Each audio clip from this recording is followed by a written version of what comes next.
It's here! Look how glorious it is! Look at it! Yeah, why am I hearing myself? What the hell?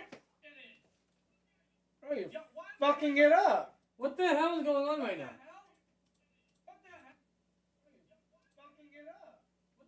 Oh, something's fucked up. Time out. Oh, God damn it, Danny. What did I do wrong? It's ruining the moment. It's ruining the moment. Hold on, why am I... What did you do? Can y'all hear an echo? I'm taking my seat. All right, I'm tired. I've been on my feet all day. I'm sitting. You've been on your feet. How's it going, guys? How's it going? As Dan works out some technical difficulties, this is what, man. If Canada just got fired, we wouldn't be dealing with this shit. But no, he's still here. Still here. Is there an echo? I don't hear it. Hold on. I don't think so. Do you guys hear echo? Why was I hearing myself on the computer? You did something. I have technical. You did something. This is supposed to be a relaxing and fun. I fixed it. What'd you do? I fixed it. You don't need to know because I look like an idiot. But look at it! Look how majestic it is, bro. It's glorious, isn't it? We've seen you guys' comments in the chat. We've seen your requests. Make it bigger. Oh, we made it bigger. Tell you right now, best $50 I've ever spent. The message is loud and clear. This is not going nowhere.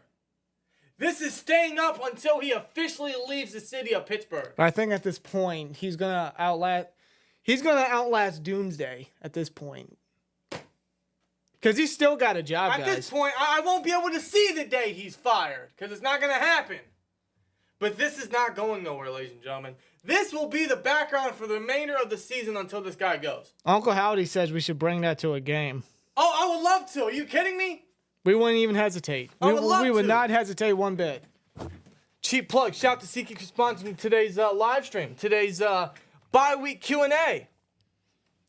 Maybe we should use SeatGeek to go to a Steelers game to make this... I think we should. Just cover our entire row. Use discount code SteelTwins at checkout to save $20 off your first SeatGeek purchase. Yep. So you get to go to a Steelers game, chant Fire Canada, and save yourself some money in the process.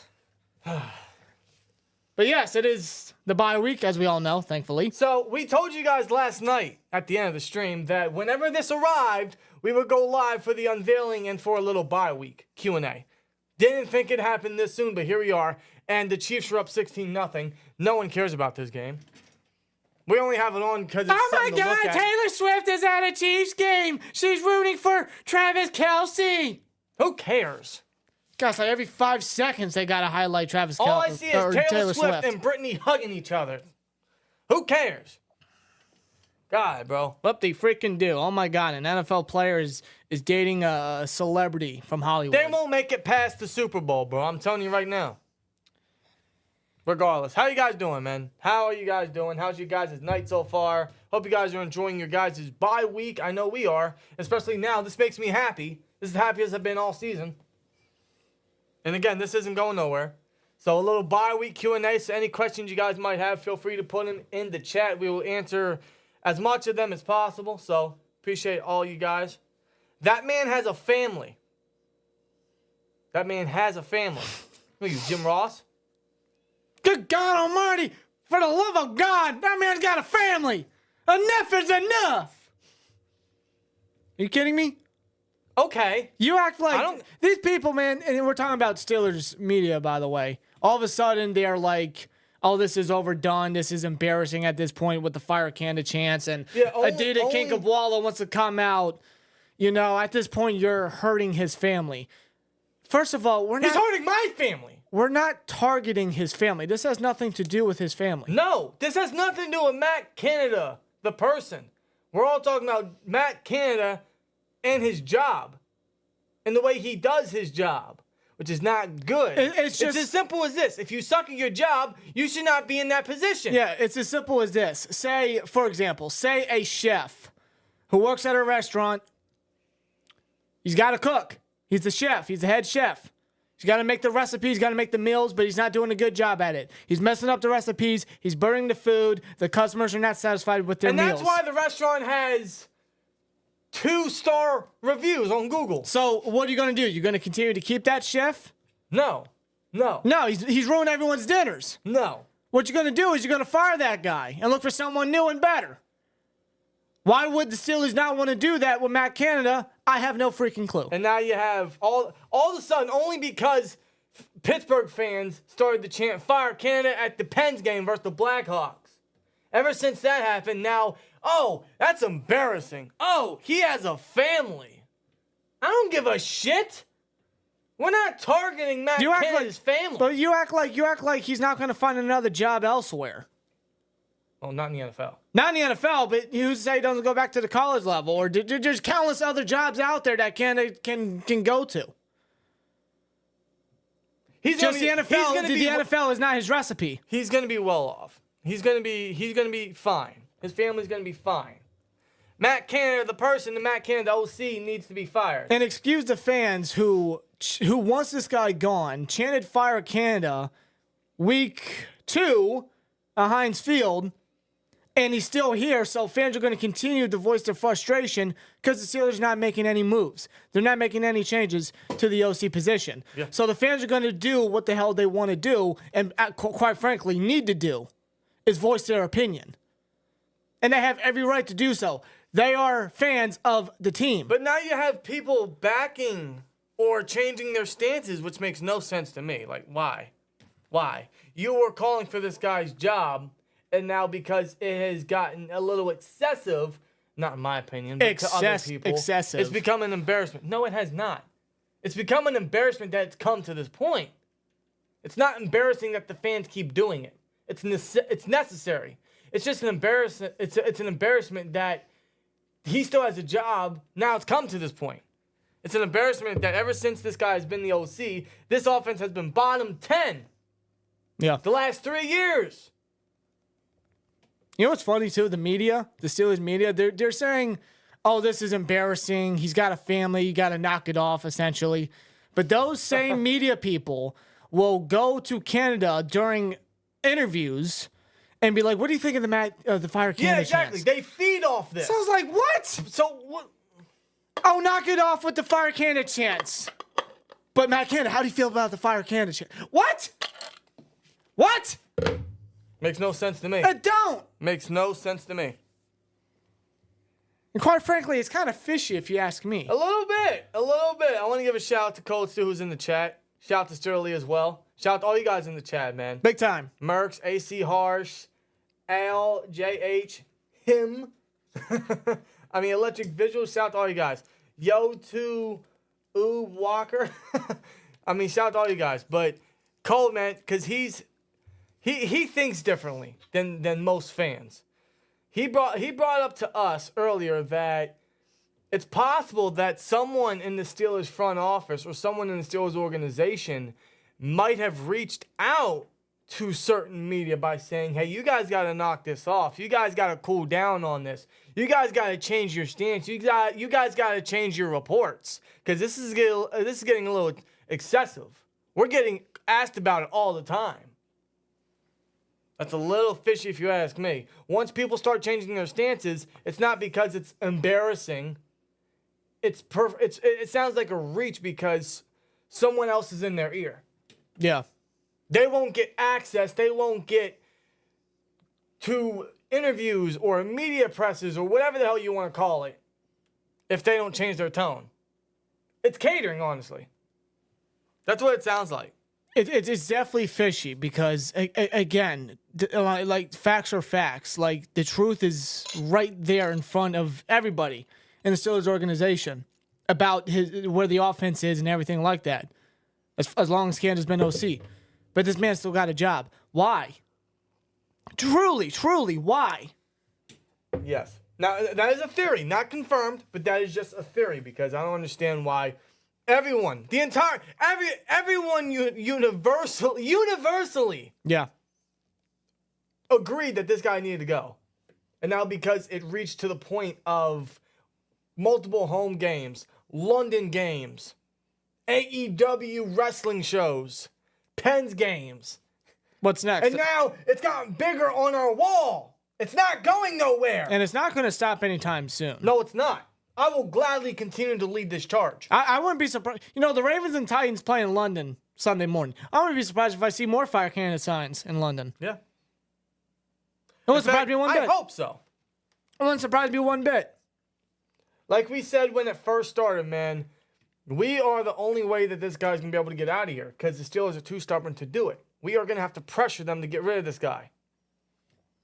Will they cave? Will they crack? Well, they haven't yet. I don't think they ever will, whether that's Tomlin that makes a decision or that's really the second. Nonetheless, they're not listening and they don't care. No, they don't. If they cared, they would have made a move, but they don't. No. They haven't, and they won't. And it's really fishy. Like, why? Like, put your friendship aside and put, whatever whatever it may be. Seriously, just answer that question. Why is Canada still here?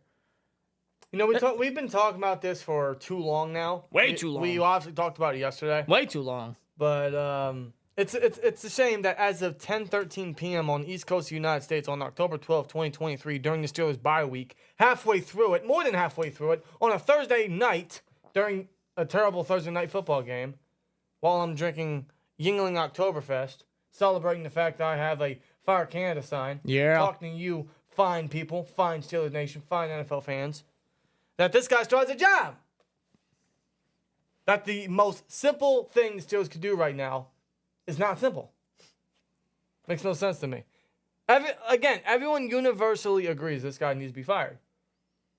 And if you don't think that, if you don't understand that he is a problem, if you don't even think that it's all on him, if you don't think that he is a problem in any asset, then I don't know what to tell you.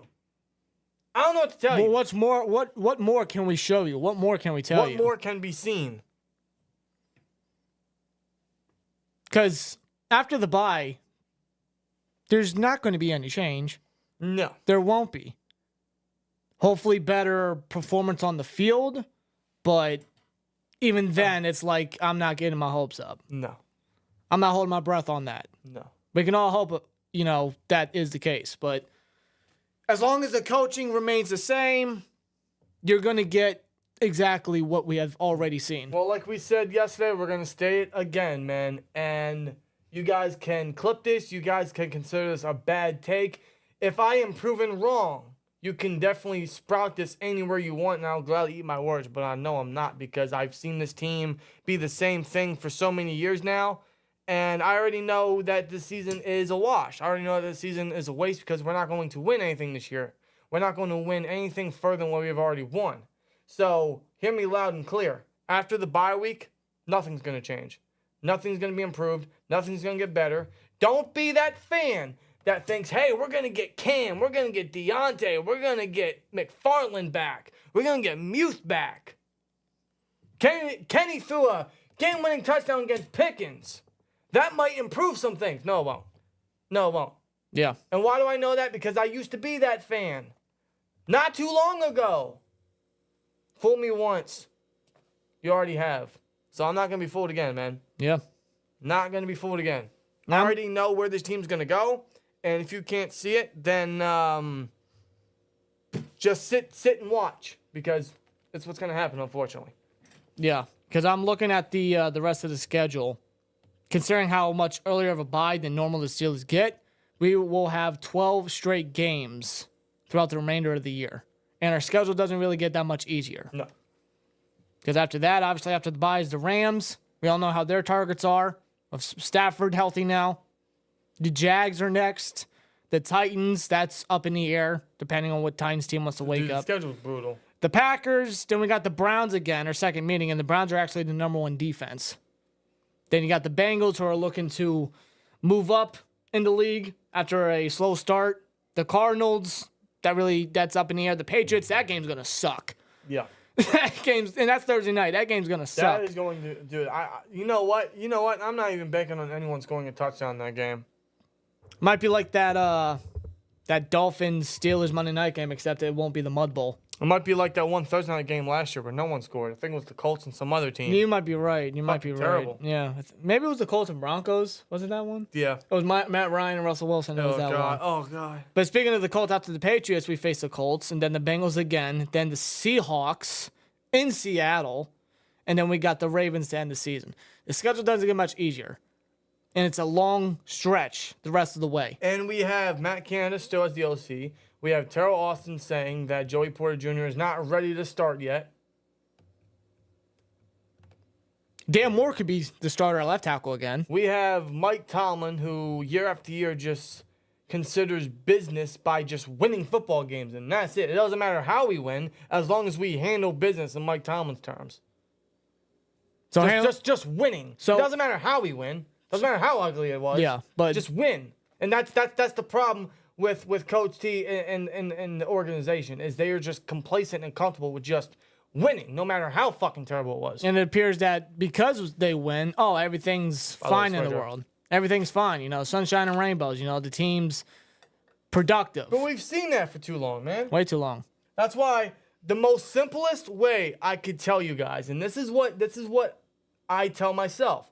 This is what I have told myself, which is why I don't expect much for the remainder of the year. And that's why I continue to say that under Tomlin and under this current coaching regimen, we're not going to win shit. Because let me ask you, what have we won with this current coaching staff in the past couple years? Nothing. Nope. So why should I expect we're going to win anything further than what we already haven't won? Yeah. It's as simple as that. It's as simple as that. Mm-hmm. It's crazy. TJ Watt, since joining the league in 2017, he doesn't even have one playoff win under his belt. Wow. Because remember, our last playoff win was 2016. Oof. That was right before Watt was drafted. Right before. Watt, and he just turned 29 yesterday. He has yet to get a playoff win under his resume. He's already in history books, Steelers history, NFL history as well. And he doesn't have a playoff win to show it. Nothing. That's a shame. And that's not his fault. That's nowhere near his fault. You didn't play. Still, at least says up in the chat, you didn't play for the Steelers, so you have no right to talk about Canada. So I, as a very invested fan that spent $50 on this sign, don't have any right to talk about Matt Canada. I don't have any right to have any criticism on this team. So because you are a player or a coach in the league, or a part of the team before, you think you can one up us. You think you're better, just because you are a part of the league or you are part of the team. Yeah, I never understood that logic. Then explain to me why Canada ain't doing his job right. Explain to me why this team is bottom 10. Yeah. In both categories on offense and defense, everything. Yeah, exactly. Explain to me that. So that's why we say just hold on for the ride, man. Enjoy this bye week, because this is the only break that us Steelers fans will ever get for the remainder of the season until the season is over. Because after the bye, we have 13 straight games of the exact same thing we have witnessed the first 5 weeks. Yeah. So come Sunday, I'm going to sit back, relax, kick my feet up, watch some football. Hopefully win some fantasy matchups. But I'm not going to stress too much about that. I'm not worrying about fantasy. I'm worrying about winning some parlays. Well, that's your thing. I'm not a gambling man. I'm not winning none right now tonight. This game sucks. The whole just win thing with Tomlin would mean more if we won something outside the regular season, says Coach Steele. I agree, which we haven't done. As a matter of fact, I'm glad you brought that up because, we all know Tomlin's resume, the old shtick of non-losing seasons and everything. Never had a losing record before in his entire coaching career. As a matter of fact, he actually does. And it's where it matters the most, and that's the postseason. He is 8-9 in the postseason. Yeah. So when it matters the most, he has a losing record. No, that was my biggest criticism with Tomlin coming into this season, where I was blind and wanted to think he would, have a chip on his shoulder and want to find much more success and solidify his legacy. Again, we backed up Tomlin time and time again. We really tried with the guy. We gave him opportunity after opportunity. But yeah, that ship has sailed now. Everything that he has showcased a number of years, especially this year, is just bad. It's not good. And J-Law Media says if it wasn't for TJ and Highsmith, wouldn't have any wins. You're probably right. I even toss Pickens in there. We are lucky to have Watt, Highsmith, and Pickens. Very lucky. If it wasn't for those guys, we do not have 3 victories. Why do we let Flores walk and go to Minnesota? Good fucking question. We had the perfect DC right under us, who we brought in from outside. Would have been an in-house promotion, sure, but at least in that case he was qualified. Big time. But they wanted to stick on to Terrell Austin because he did have a solid year last year, but I'm still keeping Flores. A coach like that, like why would you? That was wrongfully fired by Miami, by the way. Why would you? Never should have been fired. Why would you let him walk? I'm doing anything I can to keep him. Now he's in Minnesota. 2K is easy with a 499 says, if Steelers cut Canada, do you think no one else in the league would pick him up over his mad hate in Pittsburgh and stats? Y'all are amazing. Yeah, no. The second he leaves, he's never going to find another coaching gig in the NFL. Dude, maybe even not in college. Dude, not even Fichtner. His reputation is so bad. Not even Randy Fichtner was ever employed in the NFL or even in college. Exactly. Canada, he'll be lucky. At least the college level. Yeah. There's no way Canada's ever going to get picked up. Under Tomlin's coaching tree, which is pretty much not even a seed at this point. Yeah. Barely anybody has ever been picked up. His coaching tree is piss poor. Yeah. It's just promotion. Hey, it's my old buddy from the old college days. It's my buddy that got my kid into college. That's what it is. Exactly. Nobody credible, nobody notable at all. Ryan says, do you guys agree that every other franchise would have fired Tomlin by now, and why aren't the Steelers firing him? Excuse me. I don't think every other franchise would, but some definitely would, and that's because of the lack of playoff victories. A handful of teams definitely would have. I mean, for example, Mike McCarthy for Green Bay. That man was able to get Green Bay a Super Bowl with Aaron Rodgers when A-Rod was, really starting to make his name in the NFL.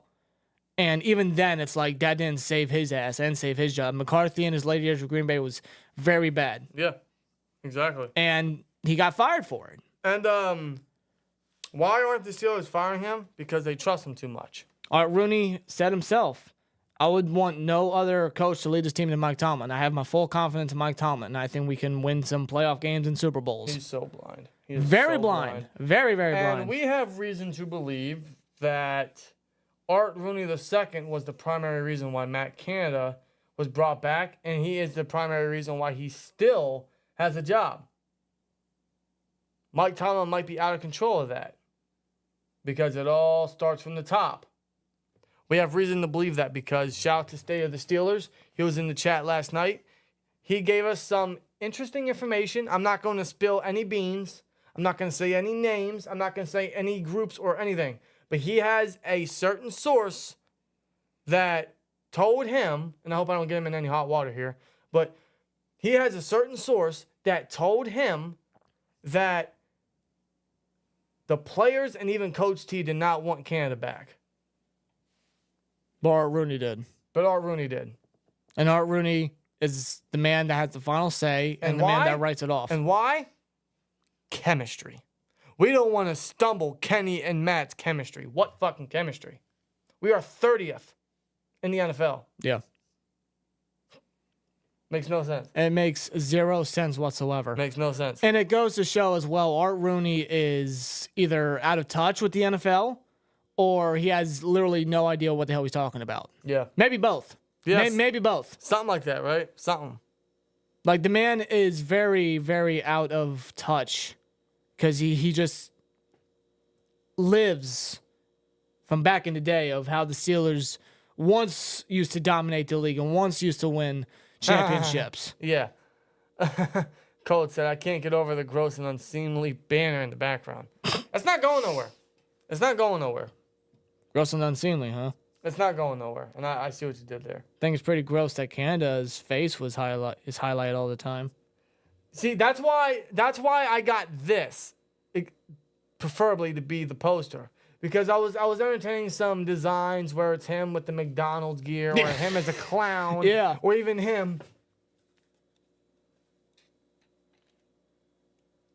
Oh yeah, we scored. You know, like I entertain that, but I really don't want to put his face in the background. I don't want to have to look at Matt Canada. So why not Kyle's mom? So why not Kyle's mom? Why not Kyle's mom? This time she ain't the bitch. Matt Canada's a bitch. He's the biggest. She is sending out the most important message right now. Yeah. This is not going nowhere, ladies and gentlemen. This is not going nowhere. This is staying up until he's gone. Believe that. Yeah. Believe that. We got a Raiders fan in the chat. Cuban Raider says fire McDaniels. Yeah, you guys. I agree. You guys even got a fire Josh McDaniels sign down there, bro. Bro, y'all should have never made him head coach. By the way, that was Mark Davis's problem. I don't know if it's this cup, but this is terrible. You chose to drink it. Whoa, that's terrible. It's got to be the cup. Whoa. You put that in the fridge to cool it, right? Yeah, chilled glass. Well, I don't know then. That cup, something's wrong with that cup. I don't know. We gotta get a new beer mug, beer glass, something. Yeah. It's not hard to find one either. Fire Canada, we are tired of the jet sweep play. Fire Canada, he's not even a real coach anyway. No, he's not. Oh, I see what you did there. Yeah. He took the blame Canada. Which, by the way, we did have we had some ideas to kind of make a parody, a remix of the Blame Canada, only in our own lyrics. We have a script written down, which definitely needs revised. Well, that's from last year. Well, a couple weeks ago, I kind of like revised it a little bit. I mean, I don't have it. I wish I had it. But we have we have a certain script for a Blame Canada. I'm trying to remember exactly what I switched. I'm trying to remember some of the lyrics. But we have a Blame Canada remix script. We just got to get it done at some point. Because I've been thinking about making that all year. Here's a lyric. Blame Canada. With no brain in his head, this offense shall remain dead. Blame Canada. Blame Canada. This offense comes to a halt. It's Canada's fault. Yeah. Hold on, there's another one. Something. Hold on, there's another one. It goes. I forget exactly how it goes, but it goes something like, "My boy Haley once had this offense doing well, but now that Canada's here, this offense is in hell," or something like that. Right? We got a whole script that's going to need revised. Oh my God! I call it a rough draft. A rough draft. Make that sign into a bumper sticker. Oh, I would. Oh my God! Are you kidding me? Put it on a T-shirt. I really think we should. Hint. Wink, wink. Maybe. I don't know yet. In fact, you know what? I want to ask you guys a serious question in the chat. This might be a whole Fire Canada spiel at this point. Why not? Fire Canada hangout. How about that? Not really a Q&A. It can still be a Q&A. It still is, yeah, but it's more of a Fire Canada hangout. But it's also like a reversal Q&A because now I'm going to ask you guys the question. I want to hear your guys' answers. Who would you guys like to replace Matt Canada? That could be interim. That could be next year. Who would you guys like to see replace Matt Canada? The answer is anyone. But I would love to see you guys' opinions. I read if the Broncos lose this game, they're going to have a fire sale. Would you give 2 number 1s for Patrick Surtain? I am not trading away 2 first. I'm not even trading 1 first for Patrick Surtain. No. Not in a year where we're not going to go anywhere. No. See, with Minka, it was different because, one, we had injuries there. Well, I'm trading for Surtain. I'm not trading a first. No. But what I'm saying is the first that we gave up for Minka is because we had injuries at safety and we needed Minka. And the Steelers had their confidence in Mason during that year. Yeah. And Tomlin didn't want to tank. He didn't want to have a losing season. No, they took a hell of a gamble. They took a big gamble. This year is completely different. Completely different. But I'd love to trade for Surtain. I don't know what we would trade for. I wouldn't even mind trading a player. He's got that bloodline connection. I know. But so I'd love to get PS2. But I would like us to trade a player in that trade if we were to get him. They want Wallace? No, I'm trading him back to the Bills. They need a corner. Yeah. That's a match made in heaven. Trade Wallace back to the Bills. Sean McDermott knows all about him. That's something I think the Steelers should really consider. Get JPJ involved when Terrell Austin finally wants to, and before the trade deadline, which is Halloween. Hey, Omar Khan. Get Levi Wallace back in Buffalo. They got injuries out the ass on the defense. Omar Khan better start getting busy during the if deadline. If he could get the 32nd pick out of Chase Claypool, who according to Tyreek Hill runs like a vending machine, then he can get something. Supposed to mean? I don't know, but it was funny. But that's something Tomlin would say. He can get something out of Levi Wallace. A vending machine? He got something out of Kendrick Green, dude. Yeah, he did. So it's like this man makes like the biggest, like the most unbelievable trades possible. Dream trade at the deadline. That's a good one. See, I haven't even given any trades thought outside of Surtain or maybe even like I don't know, some other possible corner we could use. Maybe a center, but I doubt they're going to get rid of Mason Cole. At least not mid-season. No, did they? What last year was it 2 or 3 year deal they signed Cole? It was 3. 3 year, yeah. But they can always opt out next year. Yeah, and if I'm the Steelers, that's what I'm doing. I'm doing the same thing with Chucks too. Yeah, the money he's making, he's not living up to it. I'm doing the same thing with Patrick Pearson. I'm opting out of all their contracts. Yeah. Yeah, big time. That's what I'm doing. But as far as the trade deadline, I mean, there's not really anybody I've kind of been looking at or thinking about. No, I haven't really entertained any trades, honestly, because I look at this roster. Yeah, there's areas we need to improve on. There's areas we could definitely use some trade areas. Yeah. But will the Steelers make that decision? Will they make that? Well, let me say this. I push? don't think they trade for any big names. No. You know, guys like a Surtain or a Buda Baker. Buda Baker would be great. Yeah, that would be great. But names like that, I don't think they make those moves. I don't. I'd like them to, or at least consider it. I mean, Omar Khan has been more more aggressive, obviously. So I can see him trying, but based off on what we're doing this year, I don't know if it's really. I'm not saying it's not worth it, but we're not going anywhere. That's what I'm trying to say. Right. I saw when Canada reacted when the touchdown was confirmed. That's the truth. Why do you talk about his non-reaction when he was just waiting for confirmation? He looks focused. Just don't manipulate people. I saw 12 other people in that booth react but him. They didn't need confirmation. They saw what was the Steelers' only score that entire game, which was the game-winning score, which we don't get a lot of. They're only scoring in two games. In 2 games, exactly. Their first touchdown since week 3. And I saw 12 other men in that booth react, but that guy. Whether he was looking for confirmation, or whether he was debating the 2-point conversion, or whether he was waiting on a flag, I don't care what he was thinking in that moment. Yeah. I saw every other person in that booth react but him.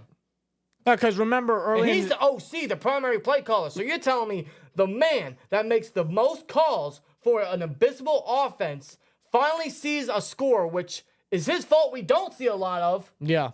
And we finally do, and he has no reaction? But he's going to have, remember, earlier in the game, I can't remember exactly what type of play it was, but I think it was it was some on 3rd down. It was something involving Kenny Pickett, and it wasn't successful. And Kanda actually said, "God damn it, fuck me."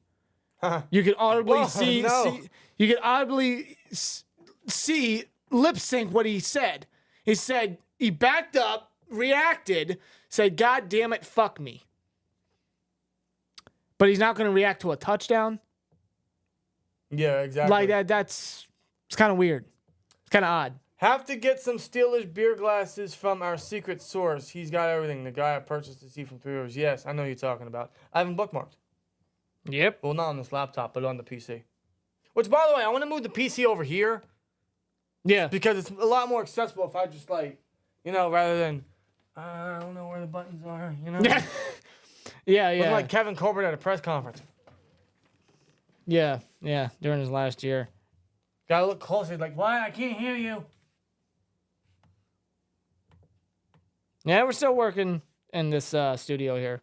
Still got some ideas brewing. Oh, we got a whole thing we want to eventually get done. Glenn Thomas is someone from the outside. Well, Glenn Thomas is obviously our assistant OC, assistant coach, so he could be promoted. I'd hope not. See, again, it's Justin either Watson is down. Oh shoot! During the game, Receiver's down. Yeah. That's not good. That's not what you want to see. Clean route. Was it a collision? Or? Oh, he didn't grab it. And, no, he landed on his knee bad. No, he landed hard. That's what happened. Should have caught it, but he's going down. Yeah, something happened. Ouch. Yeah. Cliff Kingsbury, that's not a bad one. I didn't think him and Kyler worked together. Well, Kingsbury's not a head coach. No. He did good with Patrick Mahomes at Texas Tech. He didn't do good with... And that's his ceiling. That's his ceiling as a college head coach. But NFL, no. But as an OC... I didn't... Now, granted, Kyler Murray's incredibly overrated. Big time and overpaid. Very overpaid. He's not good at all. He's not a franchise guy at all. But I never really saw Kingsbury as a good coach. Especially in the later part of the season, because they would have a hot start. Remember, they would have a hot start, but then they would completely shit the bed in the later part of the season. I would never... Like that playoff game. Like, nothing would blow me away about that offense.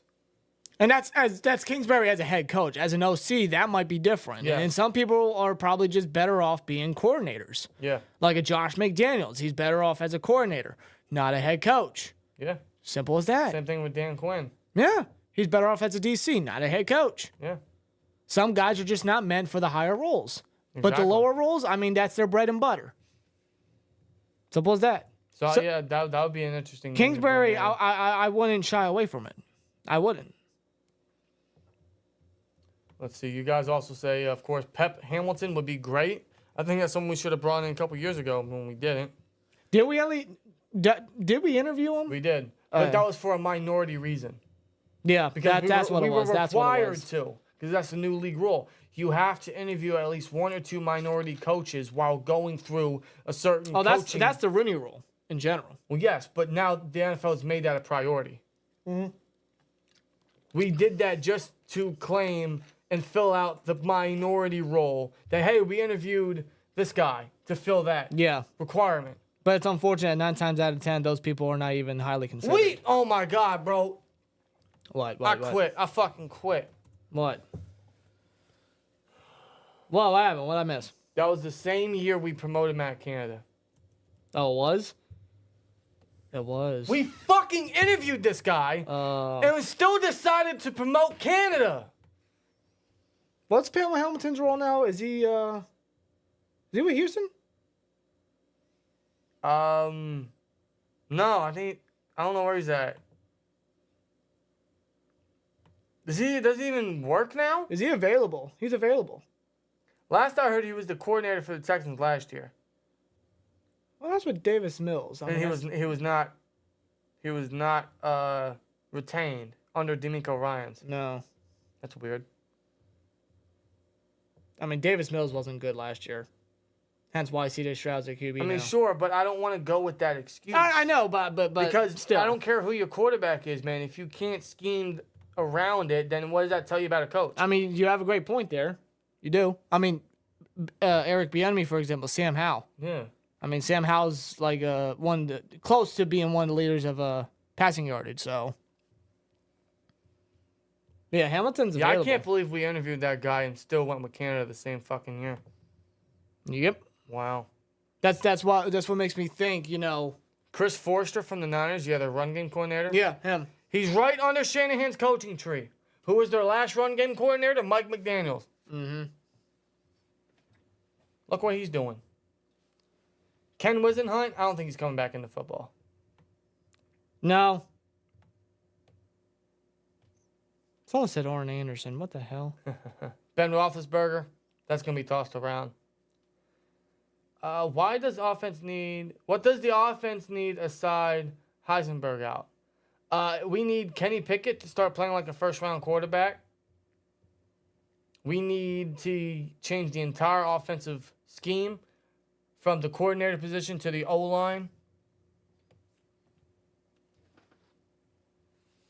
Most importantly. Yeah. But it all starts with Kenny at that point. Yeah, it does. And he's been playing like he's been terrible all year. Yeah.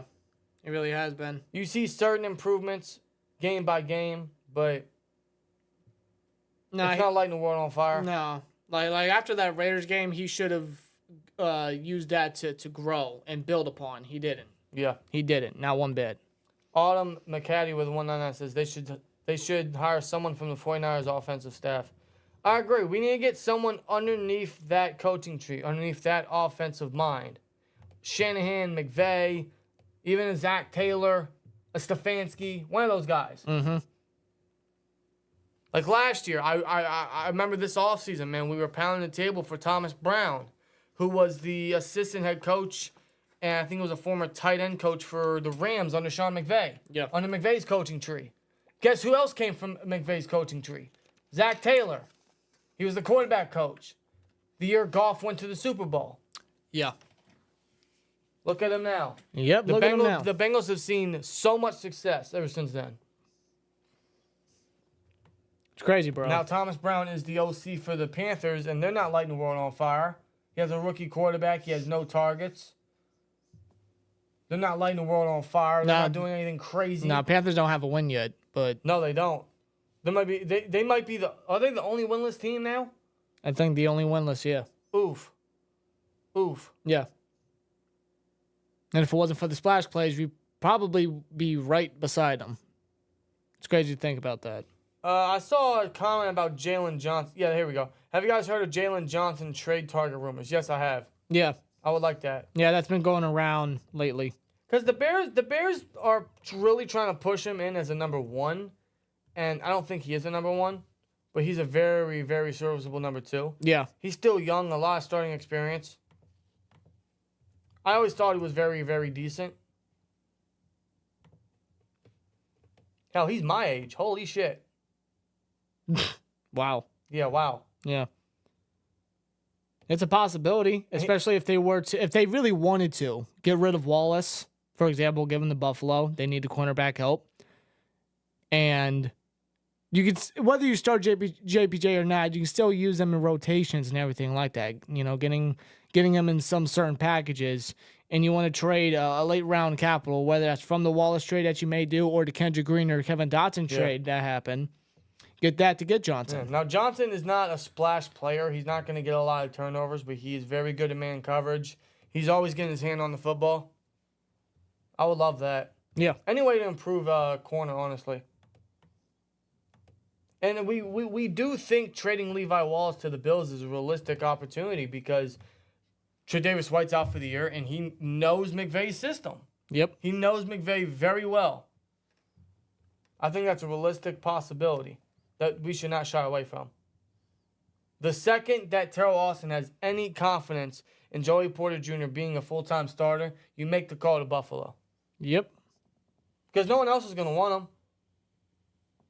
Now, Buffalo's going to need the help. They lost Tre'Davious White. And for God's sake, they got Josh Norman. 35-year-old Josh Norman. You think they're going to still get that for the whole year? Absolutely not. Mike Sullivan, 2024 OC. No, thank you. That's something that I've constantly have been pounding the table. Not because I want it to happen, but that's what I believe will happen. Yeah. That's my gut feeling. That's my stance. Whenever Canada goes, we'll interview people like we have to, but it's either going to be Glenn Thomas, who's our offensive assistant, or more than likely it's going to be our quarterback coach, Mike Sullivan. Yeah. And he doesn't really have a good resume under his wing. No. I'm not promoting anyone underneath. It's just going to continue, considering he's a quarterback coach, going to continue what the Steelers have been doing since Haley left. Yeah. I'm not promoting nobody underneath anymore. No. Not again. 0 promotions. Not under Tomlin. Not again. Unfortunately, that's what Rooney II's going to do. That's what Mike Tomlin's going to settle for. And there's no reason for us to think otherwise. And it's not until they actually do the unthinkable. Yeah. Or the unbelievable. And if you think about it, with after Haley left, giving Fickner the OC position in Canada, what exactly did they do to deserve that OC position, right? No. Did they earn the right to be promoted? Not exactly. At least Keith Butler was the linebacker coach for like 10, 15 years prior to that. I guess they were giving him a solid, hey, thanks for all your service. Here you go. LeBeau left. There you go. You can say the same thing about, when Butler left, Terrell Austin, considering when he was our secondary coach, he actually kind of benefited the secondary, helping coach the secondary guys, never getting more interceptions, turnovers than previous years. Yeah. So if you want to look at it that way, yeah, sure. But this year, Austin ain't lighting the world on fire. They also did the same thing with Randy Fichtner. Hey, you were Ben's quarterback coach for 10 years. Here you go. Have this job. Like, no. But then Canada was here 1 year as quarterback coach. Didn't do anything. No. Didn't do nothing. And then he's just gifted the job with a bow on top. Here you go, buddy. Do you think Bill Cowher would come back under time? No. No. First of all, Cowher's not coming back for anything other than a head coaching job. And second, Cowher's never coming back. No. He would have been back by now. I know, never say, see, that's why, see, Jerry Jeudy, that's exactly why Steve Smith spit before the game, bro. Granted, that's a flag, but come on, bro. You got to come down with that. Regardless. Yeah, Cowher's never coming back. He would have come back by now. Yeah. He's gotten coaching job offers, and he still turned it down. Like, it's not happening. Shouldn't happen. The man's happily retired. He's been happily retired. He's got a great job with CBS. CBS, yeah, talking. Let him enjoy himself. Talking about all the other teams playing that week. Sitting with Burleson and guys like that. I'm telling you right now, man, Cowher would not settle for this shit. Yeah. He would not settle for the quarterback play. He would not settle for the coordinator. No, that chin would have been popped out. Yeah, come on. The spit would be flying. He would have been on that field. Heinz Field would have been flooded. He would have been on that field wanting to punch a freaking player, bro. Heinz Field would have been flooded. Come on, bro. Tomlin's just like... I was too young to watch Cowher's years. But obviously, you know, growing up, you invest so much into the team. You watch the history. And, man, Cowher was different. Cowher was different, man. The way he led the team, the way people respected him. I'm not saying they don't do that with Tomlin, but they're two entirely different coaches. No, because Cowher knew. It also helps that he grew up near Pittsburgh. Yeah. Like, he was a full-blown Pittsburgh boy growing up. And he knew the legacy. He watched the 70s team. He's seen what Chuck Noll did and everything like that. Like, he knew the legacy and the responsibility that he was hired for. It was gifted to him, and he knew what he had to live up to, and that's what he did. And don't get us wrong. I mean, Tomlin probably understands that as well. He's just not living up to it in his later years.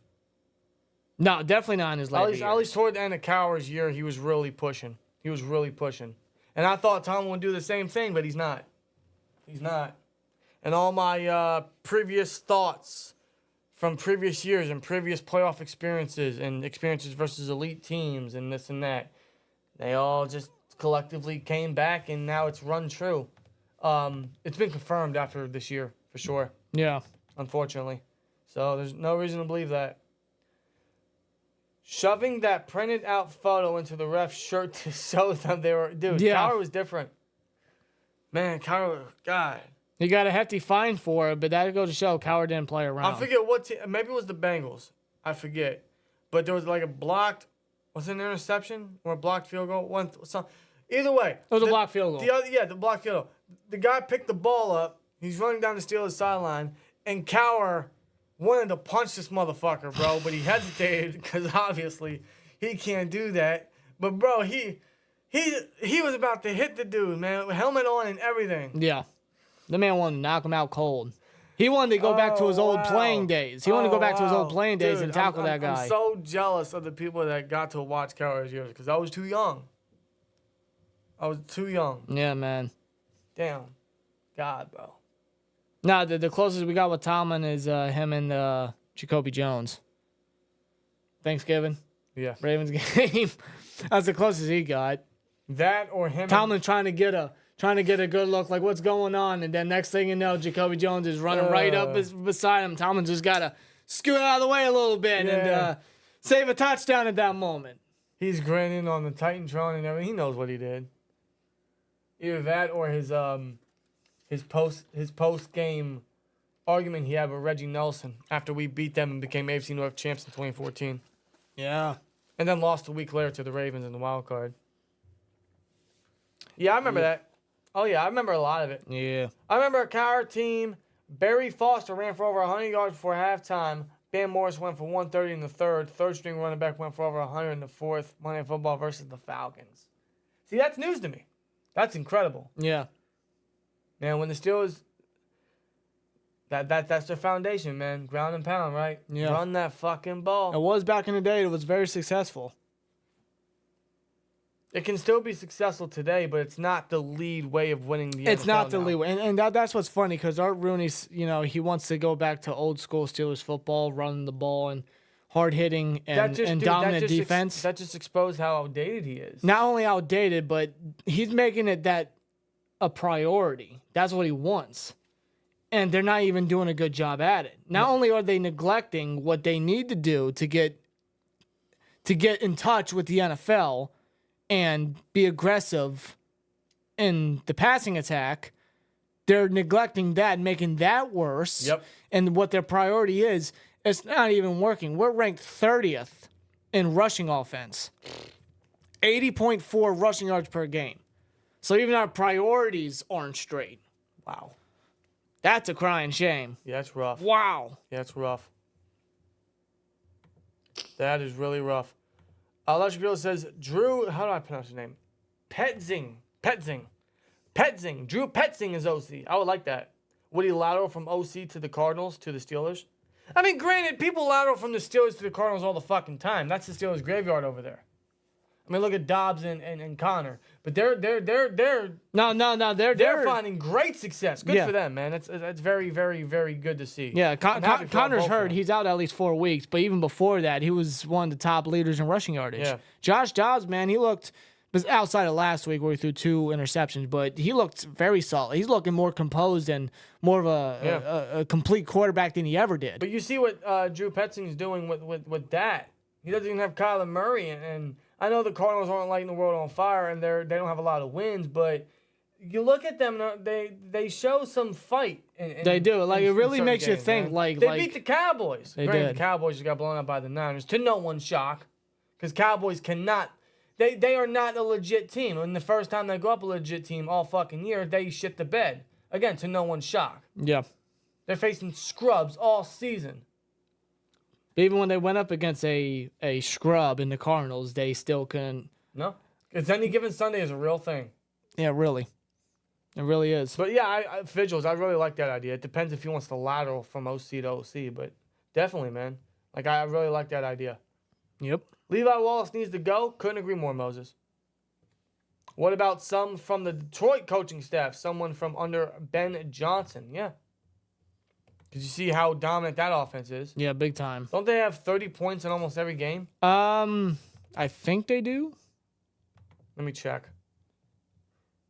Not like Jahmyr Gibbs is involved in it. Yeah, I know. I say that because I have him in fantasy and it's pissing me off. Well, I bet on him getting a touchdown like 3 times already, and I've lost. Now, let's give it to David Montgomery all the damn time. 30 rushes a game, and this man's getting yardage and touchdowns, yet we drafted a rookie running back in the first round. We used one of our first-round picks on a running back. They have scored over 30 points in 3 of their 5 games. Yeah. They might do it again versus the Bucks this Sunday. That should be. They probably will. Let me check. The Lions, because I'm curious now. Don't the Lions have, what's his name? Don't they have... What position? Or what's his role? What's his role? He was a slot corner for us. He's like their, is he their DC? Hold on, I'll find Are you talking about Aaron Glenn?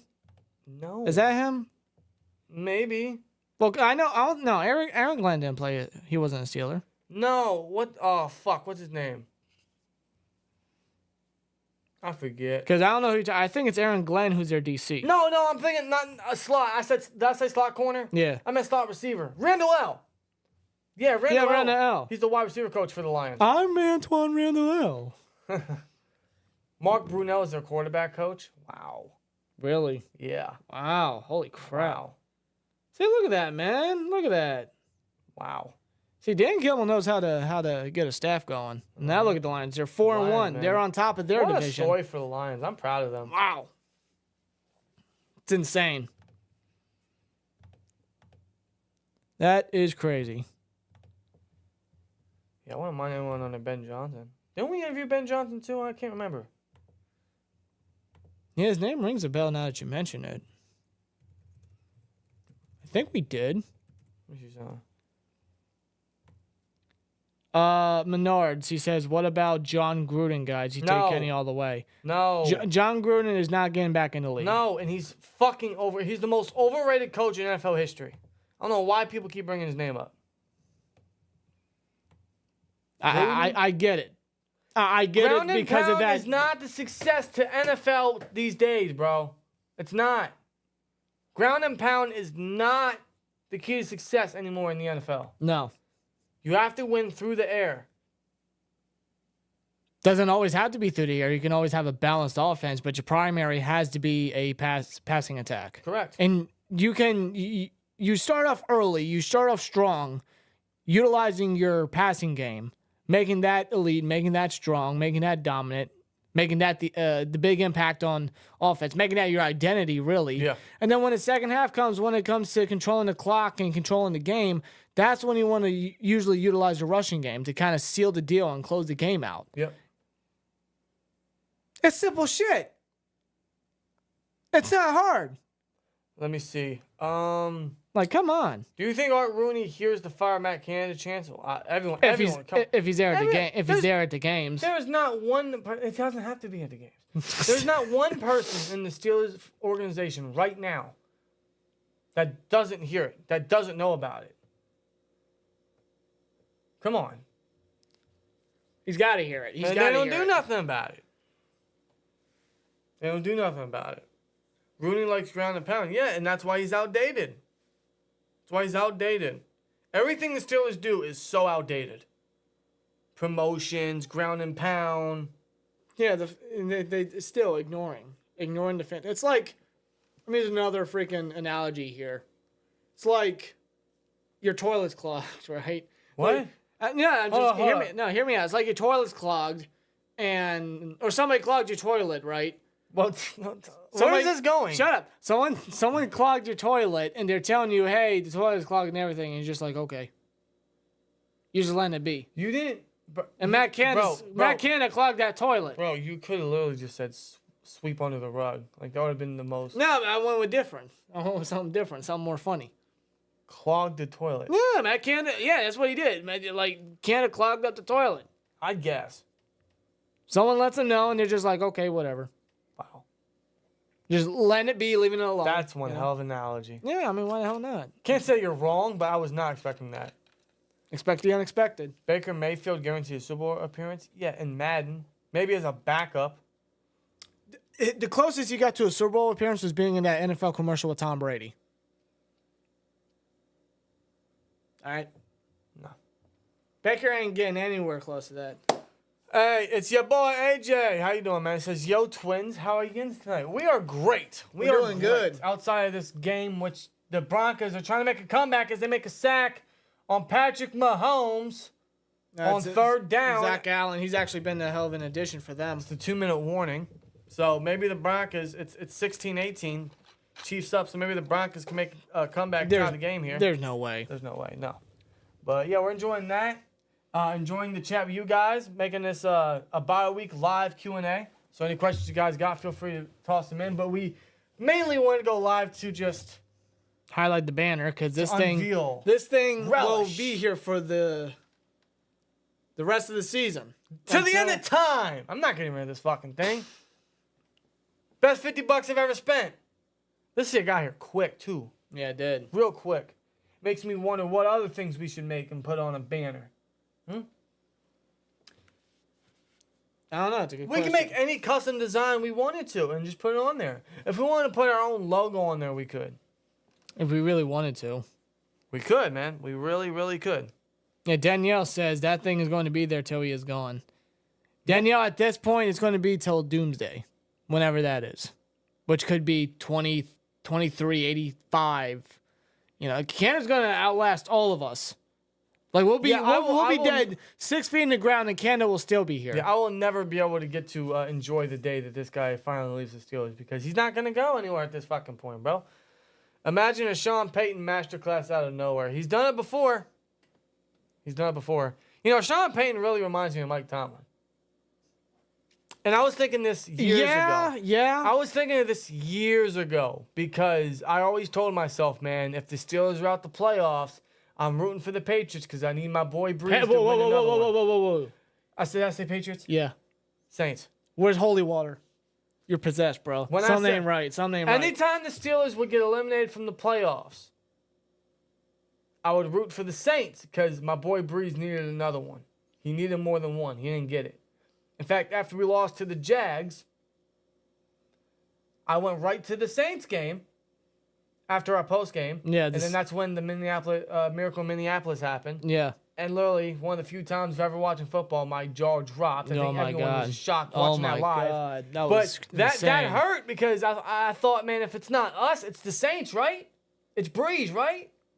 Yeah, because you always grew up a big Drew Brees fan. Big Drew Brees fans. One of my favorite quarterbacks of all time.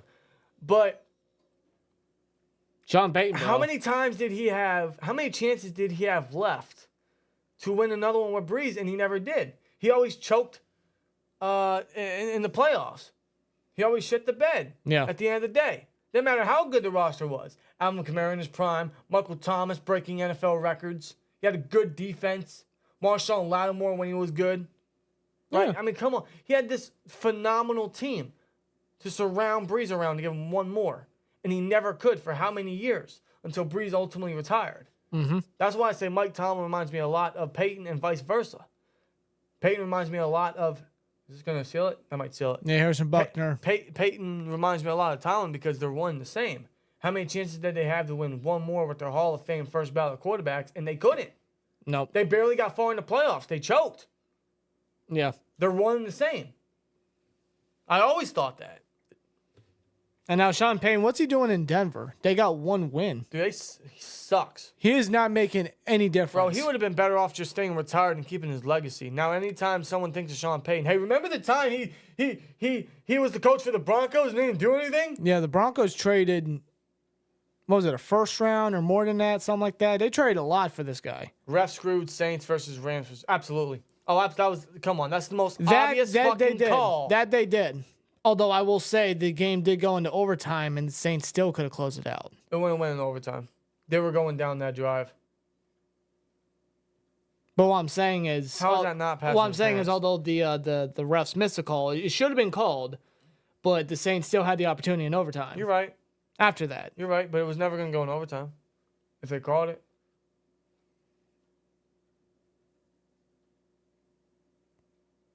Man, Broncos suck. That hurt as a Breeze fan. It did. That really hurt. That was a clear pass interference on, I forget what the guy's name was. Slot corner. Nickel Roby Coleman. Yeah. Former Bill and I think it was an Eagle at one point too. Yeah. Sure, I remember looking at him. You know, this was before Mike Hilton came in and became the nickel slot corner. Yeah. You know, we were looking for even we needed any Nick Roby Coleman to come in. We needed because, we thought he was good at the time. Now, granted, we still do, but we needed any corner help we needed at that point. But yeah, we still do. Let me see here. SteelTwins Fire Canada hoodie. You two with Canada against the wall. You two are a firing squad. I'll gladly wear that hoodie, bro. Seriously. I'll wear it everywhere I went. I already wear my Hellfire Club hoodie every Sunday. I'll gladly sport that instead. Although I love my Hellfire Club. Shout out to Eddie Munson. Is he dead? No, he's not dead. You sure? No. Well, technically he is, but... he's dead. He's dead, but his body... It had it been left in the upside down. There's no way that they got it out. No. No way. No. And it's not just because of the story, which I don't know how they're going to make sense of it if they do bring him back, but they'll find some way. Well, it's Vecna. Vecna's like... Yeah. The... You mean one? Yes. You mean Henry Creel? Yeah. Yes. Yeah. Yes. Yes. They're all the same. They're all the same. That's what Hopper would say. They're all the same. But no, I don't know how they're gonna make sense of that. I hope they don't bring Eddie back just because it's a fan favorite type of thing. That would kind of ruin any logic. No. The brothers, I don't think they do that. Like, no, they're not gonna do that just for shits and giggles. Well, if they bring Eddie back, it's gonna be a similar way they brought back Max's brother, Billy. Yeah, of course. Where it's Vecna messing with the kids. Vecna can do that, and that's probably something that they're gonna do. Yeah. Can you tell we can't wait for season 5 of Stranger Things? Yeah, that comes out next year, summer or fall, I think. I also can't wait for season 4 of Outer Banks. Yeah, that's coming out. Squid Game season 2. That should be coming out real soon. Yeah, that's the only good shit on Netflix. Otherwise, I don't care about anything. There's something you gotta watch that's on Netflix that I've seen. Yeah, I know. You gotta watch Breaking Bad, dude. I know. And then after that, you gotta watch Better Call Saul. I know. Dude, they're what the hell? Jaguars and Saints next Thursday? Man, the Saints are disappointing. It could be a solid game, but Man, I thought I got Jags already. I thought the Saints would have been a little more heavy on offense in terms of production. No, Derek Carter. Derek Carr. He's not looking good. Ben Roethlisberger. No, we don't play with Ben Roethlisberger. We play with Derek Carr. Derek Carter. Oh, wow. Yeah, man. No, we do not watch The Boys. We do not. We've been meaning to for a while now. The Boys? Yeah. The Boys? You don't know what The Boys are? No, I'm sorry. It's like one of the most popular shows out there. I think it's on Amazon. No, I haven't. I have not heard of it. Sorry. Really? Sorry. Yeah, I think it's on Amazon. I don't watch Amazon. It's like about superheroes and shit. Man, like... That's down your realm. What are you talking about? Superheroes. What are you talking about? I think it's about superheroes. Something like that. Superheroes ain't exactly my thing. You ever seen them memes on social media? What memes? This guy. Oh. Yeah. Oh, that guy. Oh, yeah. Yeah. Oh, That's the show. Well, excuse the hell out of me, okay? I don't watch every motherfucking thing all the time. You watch more TV than me? No, I don't. The fuck you don't. Dude, I swear to fucking God above, I don't watch TV. What do you do all day, bro? I get shit done around the house. I try to get better with the content and the editing and stuff like that. He's been doing a lot of the editing. He's been doing a lot of the shorts. I try to do more of that. I try to get better at that. You know, the graphics and everything like that. I swear, Jordan. Yeah, you're right. See, that's why you guys are needed, because there are times I take care of your damn dog, for God's sake. Thank you. You know, yeah. Like, I don't watch TV. I don't. The only time I did was when I want to watch Breaking Bad and Better Call Saul. You know what? The next show... You already finished it. Yeah, I did, and now I'm not watching anything. Although the next show I want to watch is The Sopranos. They're on HBO Max. Man, it's like supposedly one of the best shows of all time. That's the next show I want to watch. I would never thought you would have said that. I mean... No, it just seems like kind of up my realm about I've that. never seen The Sopranos either. All right, then perfect. Perfect.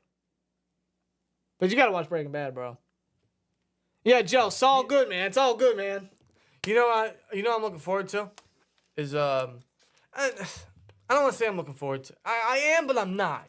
Because I fell off the series long ago. I didn't even finish the series yet.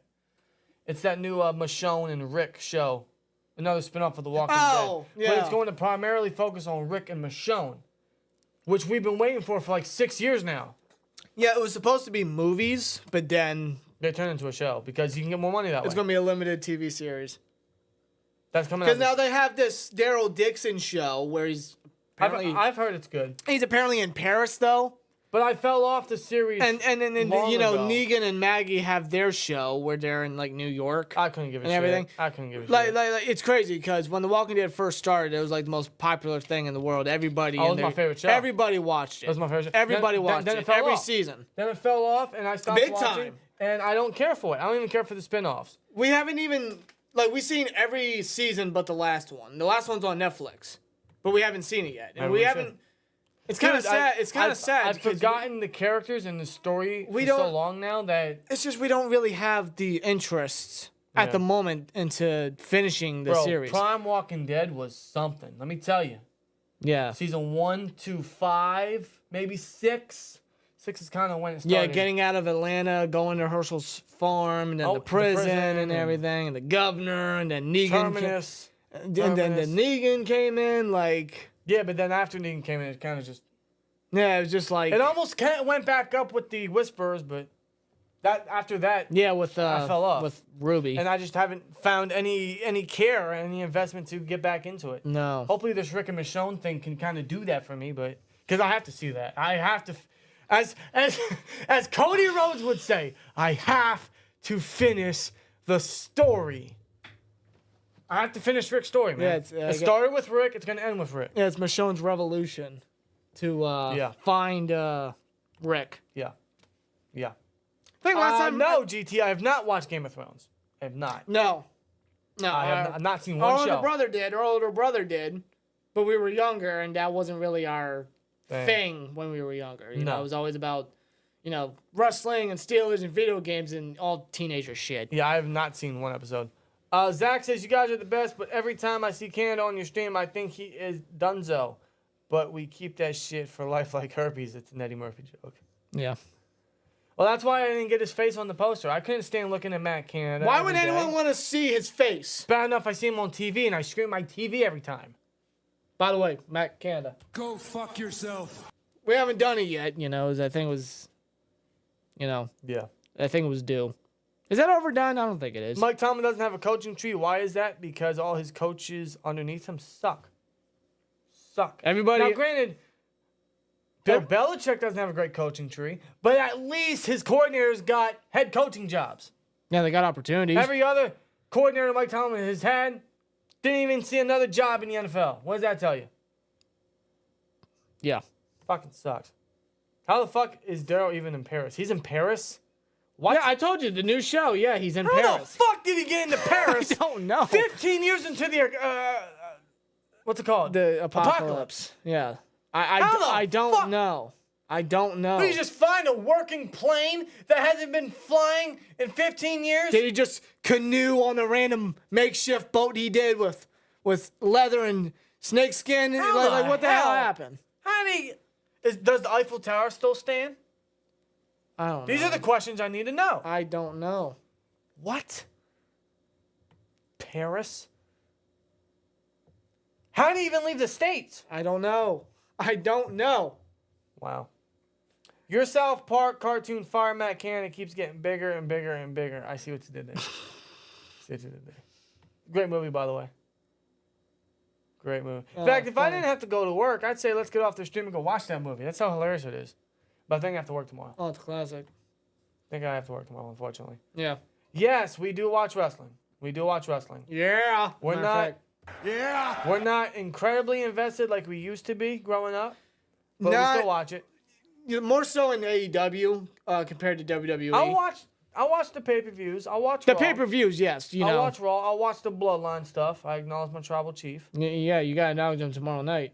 Oh, get out. Yeah, on Friday the 13th. Shit, I'm watching. Friday the 13th. Tomorrow is Friday the 13th. Yeah. Oh, man, bro. I better have off tomorrow. I'm wearing... Oh, hell no, bro. Dude, if some miracle, bro. Guys, give me a prayer emojis in the chat so I can get off tomorrow, bro. I will watch all the Friday the 13th movies, bro. Binge them. On Friday the 13th, the most unlucky day ever. Fucking right. All that shit. It's the most unlucky day, which means I'm not going to get off. If you were able to get off, that all luck in your life would be wasted on that day. Is it worth it? Fucking worth it. Fucking worth it. Hey, Twins, do you believe that if Corey Trice never got hurt, that we would be in this position with our cornerbacks? I truly believe we would have our cornerback duo of the future if that was the case. Well, let me just put it this way. They don't want to play Broderick Jones. They don't want to play Joey Porter Jr. They barely play Benton. They barely play Washington. Yeah. They weren't going to play a 7th-round rookie. He probably would have been in every game inactive. More than likely. Next year's a better chance. Definitely a better chance. Yeah, Sons of Anarchy, never seen that. That's a biker show, isn't it? It always looked good. Yeah. You got to smoke weed to deal with this team. I don't fucking blame you, bro. I don't blame you. Lord knows Snoop Dogg does. However you guys do it. You want to roll it up. You want to bowl it, bong it, whatever. Go ahead. Grind it up, whatever. Do whatever. Whatever, man. 18 years in this league, he should have a tree. No. He doesn't even have a tree. No. No, he doesn't. He does not. Bill Cowher still has a tree. Did you see Matt Canada's reaction to our late score? Yes. We reacted to it live during the game. Yeah. No emotion. The 9-8 standard is the standard, unfortunately. You know what? Let me ask you guys in the chat, man. You know what? this is perfect. This is perfect because it's our bye week. Let's give out score predictions for the remainder of the season. Record predictions? Record predictions, not score predictions. What record do you think the Steelers are going to have? They are 3-2 now. What record do you guys think the Steelers are going to have by the end of the season? I'm going to look at the schedule right now. I still got it up here. Let's see. Oh, God. Hold on.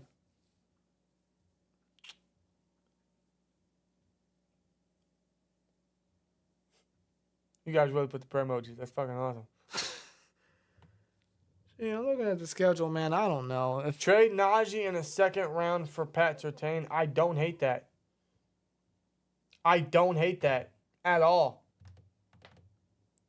You know what? You know what? I really don't hate that. I don't think they need a running back, but I don't hate it. No, because I know they have Javonte Williams. I know their backup's doing. They have P-Run. They have the new McLaughlin. Yeah, that guy. You know, he's like doing solid. So they don't need a running back, but I don't hate that idea at all. I would have to question though. Say Najee does get traded, who exactly is our running back to relieve Warren? You gonna have that be McFarland? Do you think McFarland's worth that? Could. Do you think McFarland's worth it? No. No, I don't. Or do the Steelers Steelers pick up a free agent? I pick up a free agent. I pick up a vet free agent. The best one available is Fournette. Leonard Fournette? He's still out there.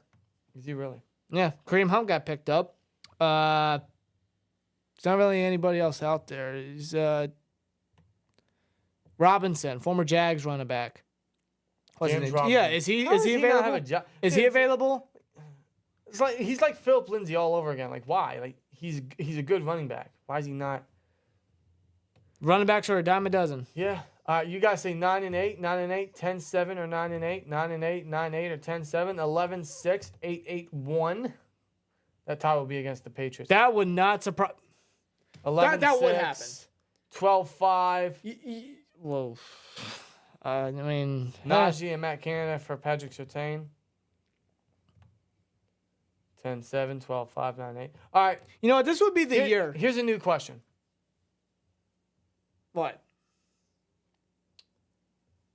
Hold on, I just had the question. Well, let me say this before you try to remember. Let me say this. This would be the year, right? It just comes off this way to me. This would be the year where, when it comes to when it comes to the last game of the season for the Ravens, we could either be 8-8 and we could go 8-9 and lose, or win and go 9-8 to keep that non-losing season streak going. Or we have a tie later in the year, and it could be a 7-8-1 scenario or an 8-7-1 scenario. Why does this dude look like the guy from what's that band? What band? Not band. He did the halftime show a couple years ago. Oh, The Weeknd? Yeah, he looks like the guy from The Weeknd. No, he don't. Yes, he do. No, he don't. What are you talking about? What are you talking about? Bro, look at this picture and look at him. You tell me that's not The Weeknd? He's not slick? Nah. Bro, that's The Weeknd. Nah. Maybe if The Weeknd had... Look at him with the shades on. That's The Weeknd. Maybe if The Weeknd had glasses, but That's The Weeknd. Nah. He ain't fooling nobody. Who is that guy anyway? He ain't fooling nobody. Michael Smith. Who? No offense. Man, he ain't fooling nobody. I see you. Anyway, yeah, my next question. Do you guys see the Steelers exercising the Steelers? No. Do you guys see the Steelers exercising Najee's fifth-year option? I don't, and I wouldn't. So that's next year. That is next year. I don't, and I wouldn't. That is next year. I wouldn't. Why? Because, well, first of all, it's a first-round running back. And he is a running back. And he's also 27 years old right now. Is he? Already? He's up there. 26, maybe. He's going to be 27. Yeah. But he already has a lot of mileage on him. Mm-hmm. And it's nothing against Najee. It's not, he's 25. So, excuse me. He's going to be 26. Yeah. Well, you gotta think. By the end of his rookie contract, he'll be 27 years old. Yeah, and you gotta think at that point, how long do you want to extend him? Because by the time 27 comes for running backs nowadays, they're done. So, again, it's nothing against Najee. In fact, I still love Najee.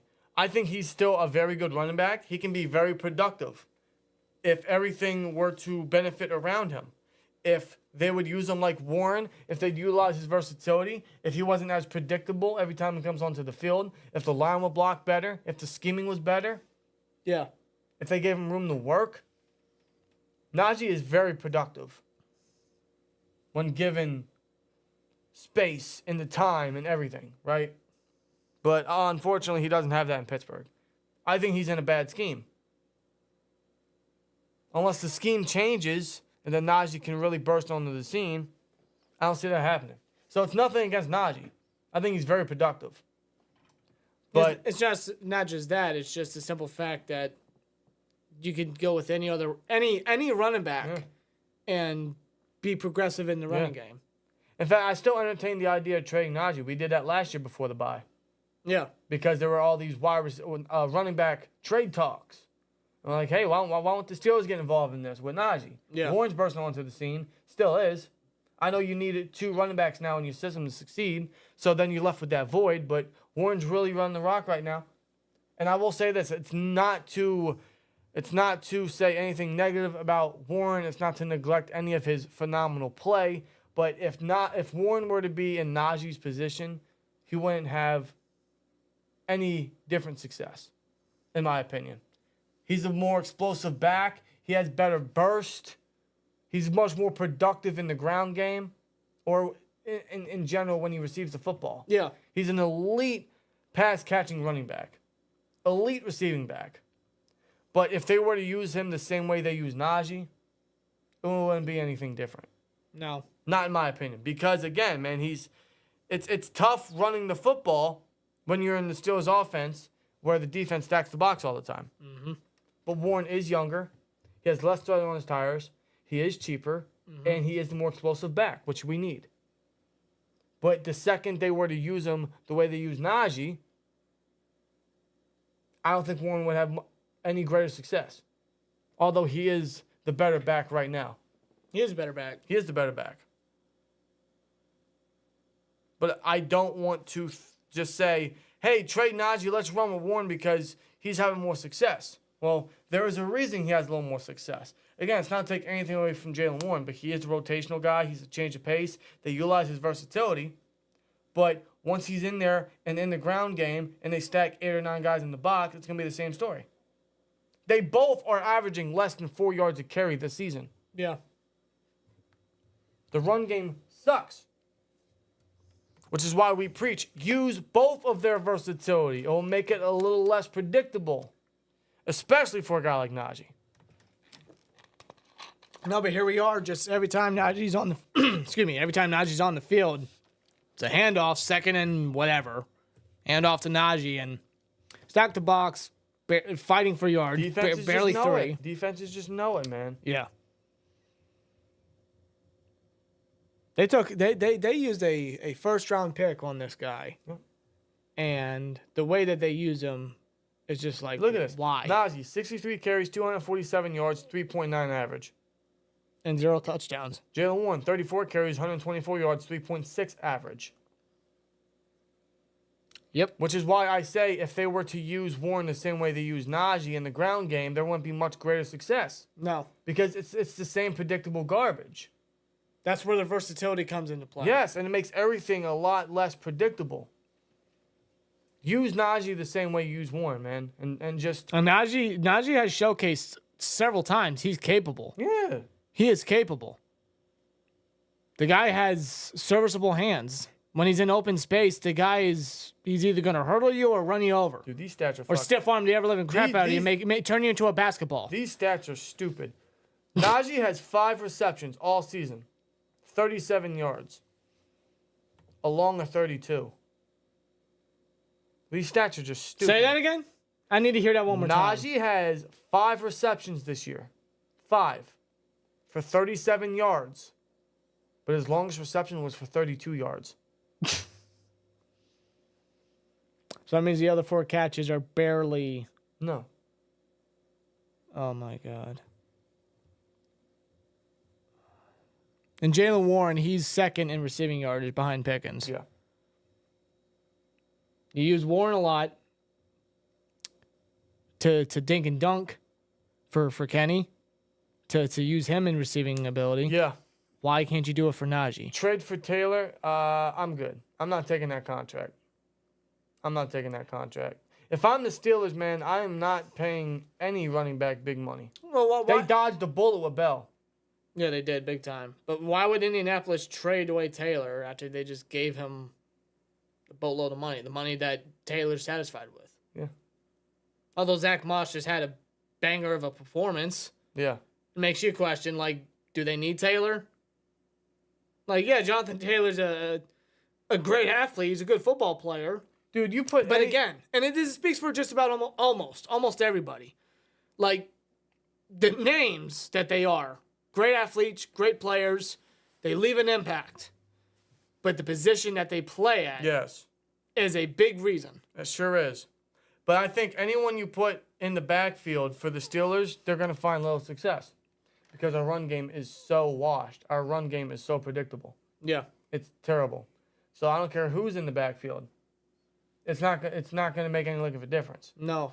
Not until they get a little more creative in the ground game. Not until the blocking scheme is better. Not until the offensive line starts to gel completely together. And that's going to help by keeping Broderick Jones in. Hopefully they do that. Yeah. Now, hopefully Broderick remains the starter. Do you think Broderick will have a positive impact on the run game moving forward? Yes. I do. Yes. I do. I think it's just night and day. Even with the one start that Broderick had, it's night and day. Like, it was pretty much a brick wall against the Ravens. Dan Moore all year, he's just being pushed around, pushed back. I do want to see Broderick versus elite talent, which is why we wanted him to be the day one starter. I was not afraid of the Mortal Kombat gauntlet he would have to go through the first 3 weeks. Who gives a shit? It seems like that's the we case. don't live in our fears. That seems like... Do we? It seems like that's the case still with JPJ, though, because after the bye, guess who we got to go up against?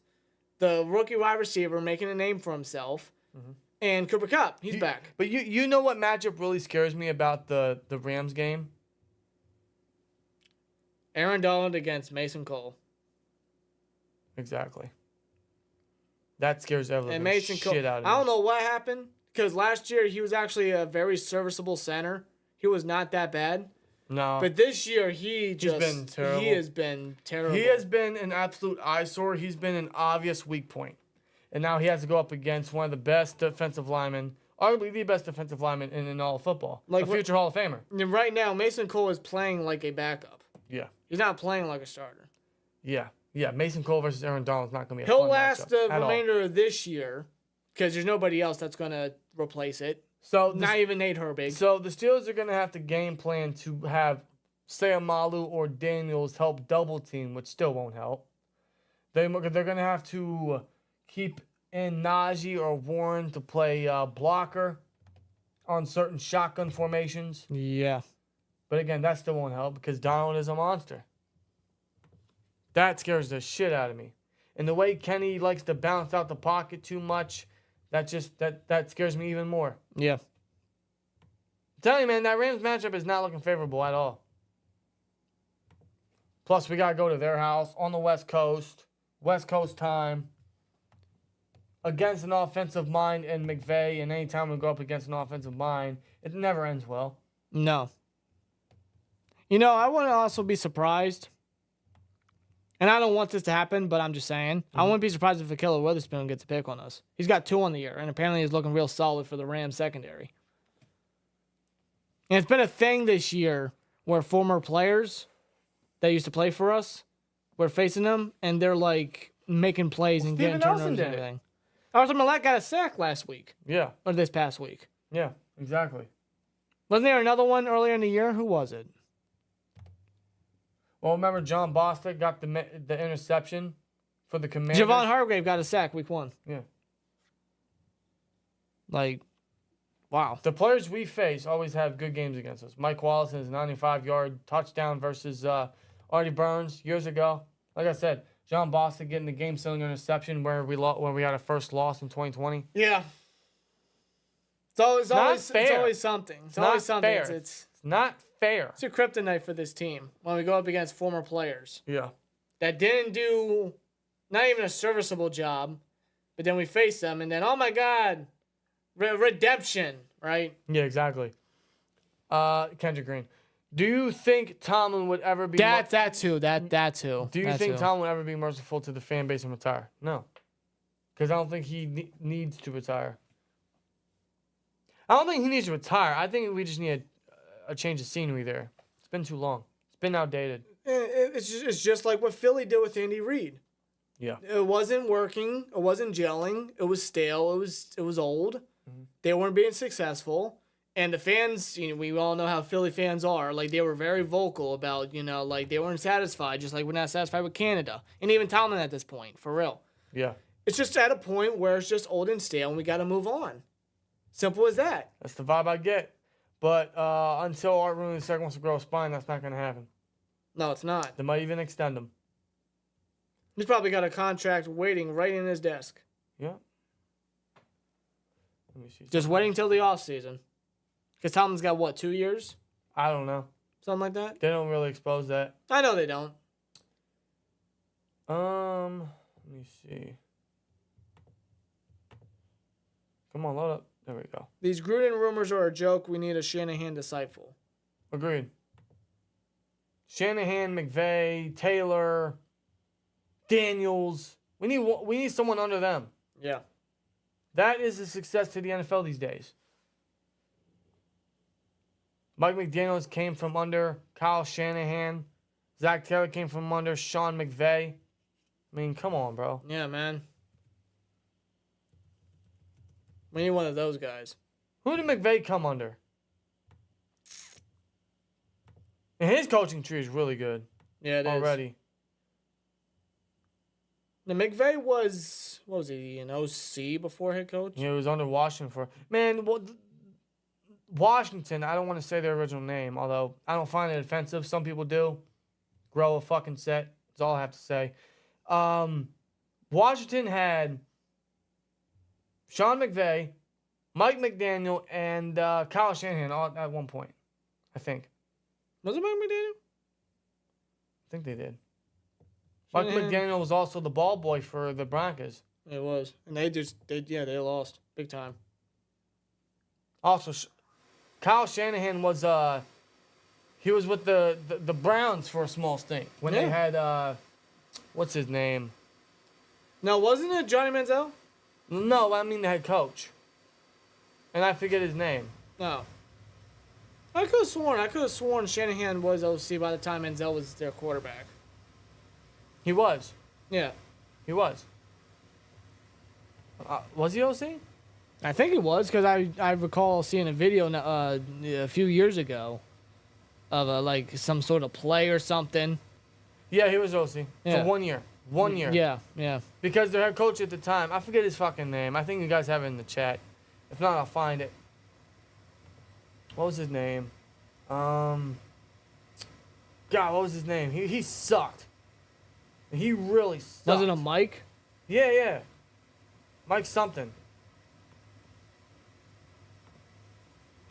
He's bald. Yeah. Always looks mad. I know who you're talking about. He was a former Packers defensive coordinator a few years ago. Mike Patino? Is that it? Mike Patton. Mike Patton, That's him, yeah. Mike Patton, yeah, because he said, call this play, and Shanahan just gave him a look. He's like, okay, I trust you. And what'd they do? They scored. Yep. Yeah, Jay Gruden, yeah, when he was when he was Washington's head coach. Yeah. And then a lot of that exposed, which exposed John Gruden. Wow. Yep. God almighty. Broncos ball boy would be a vast improvement. Yeah, fine him. Whoever it is, fine him. Matt LaFleur came from that tree too, yeah.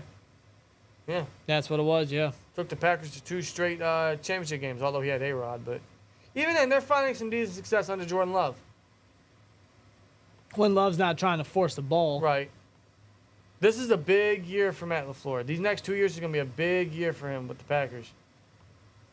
And same thing. Well, it's because of him is why. It's because of him is why Jordan Love is a Packer. They traded up to get the guy. Yeah, they did. To give him the Aaron Rodgers treatment. Yep. Sit under a Hall of Famer, and it'll eventually be your turn. Yeah. That's what it is. I remember that draft too. It was a strange draft. It was the COVID year. What's his name? Roger Goodell was in his basement and everything, and like these draft selections were happening. It was wild. We didn't even have a. It was wild. We didn't even have a first rounder that year. Traded that for Minka. Yeah, but our first pick sure as hell turned out. It turned out. Yeah, dude, look at McVay's coaching tree. Matt LaFleur, Zach Taylor, Brandon Staley, who sucked, and Kevin O'Connell. Yeah. Wow. And Connell's struggling this year. It's impressive. With the Vikings, but still, yeah. That's impressive. It's an impressive, really impressive resume, yeah. Really impressive. Then we look at, I want to look at Kyle Shanahan's. Yeah, just keep looking. Why not? Because they surround themselves with guys that want to build legacies and offensive geniuses. Are they not going to show me his coaching tree? I guess not. I guess not. All right, fuck you then. Fuck Wikipedia. Stupid shit. Imagine being a player going home telling the media saying you need to play better, but in reality the scheme is just horrendous and not set up to succeed in this league. Yeah, that's everyone in the Steelers team. Anyone that wears the Steelers uniform. Najee says it. Who else says it? Pickens, Deontay, Muth. Muth is so underutilized, man. It's a sin. It's a sin. I find myself coming down out of good graces with Muth only because he's not making an impact, but that's not his fault. They're not playing him up to his strengths. They're holding him down at the line of scrimmage to block when that's not his best trait. No. That's not his go-to. No. You drafted a man that somehow managed to fall to you even after you traded back in the third round. You drafted him for that purpose. Exactly. Use him. Stop using he's a rookie as an excuse. That's not an excuse. No. Muth doesn't want to block well. We can block. But we continue to put him in that area for some reason. Makes no sense. Well, he even got the freaking nickname of Baby Grunk coming out of Penn State. That wasn't because he was a good blocker. No. Because of what he did in Penn State. Yeah, he was a very good receiving threat. Still is, man. He's underutilized. And yeah, that's the problem. Even Connor Hayward, bro. But I'm telling you right now, the fact that Muth is going to be coming back after the bye brings me no excitement. No, because what's he going to do? Muth doesn't even have 10 catches on the year. No. Not even 10. This man at one point, a few years ago, led the team in receptions and receiving yards. That was not too long ago. Yeah. This man's not even like top 3. No. It's a shame, actually. Because we know how good he is. When he's healthy, he's very dependable. Yeah. Mikey Fox. This guy's got to be trolling, bro. Gunner should be wide receiver 1. The speed and hands. What? Gotta be trolling. Gotta be. No. Please say psych. Please say psych. No. Gunner psych. How does he... Man... He's still here. Listen. We knew you weren't going to fire Canada, but holy shit, you're not even going to get rid of Gunner? Bro, he almost cost you the Ravens game. Almost. If it wasn't for JPJ, bro. Almost. We won. That means everybody's safe. No, Everyone's it doesn't. Safe. It doesn't. That's the mentality, dude. Oh, we won the game. Everything's fine. We handle Everything's fine and dandy. It's all sunshine and rainbows. We handle business. God. That's how it is. That's what the Steelers are nowadays. I read somewhere he has like almost 30 touches since being a Steeler. He has like 4 or 5 fumbles. I stayed in the moment. He's a turnover machine. It's nothing personal against the guy. It's just as a player, you're not doing what you were brought in to do. Yeah, bro, he sucks. You know who doesn't suck, though? George Pickens. Yeah. George Pickens is a fucking beast, man. George Pickens is a dog. Pun fully intended.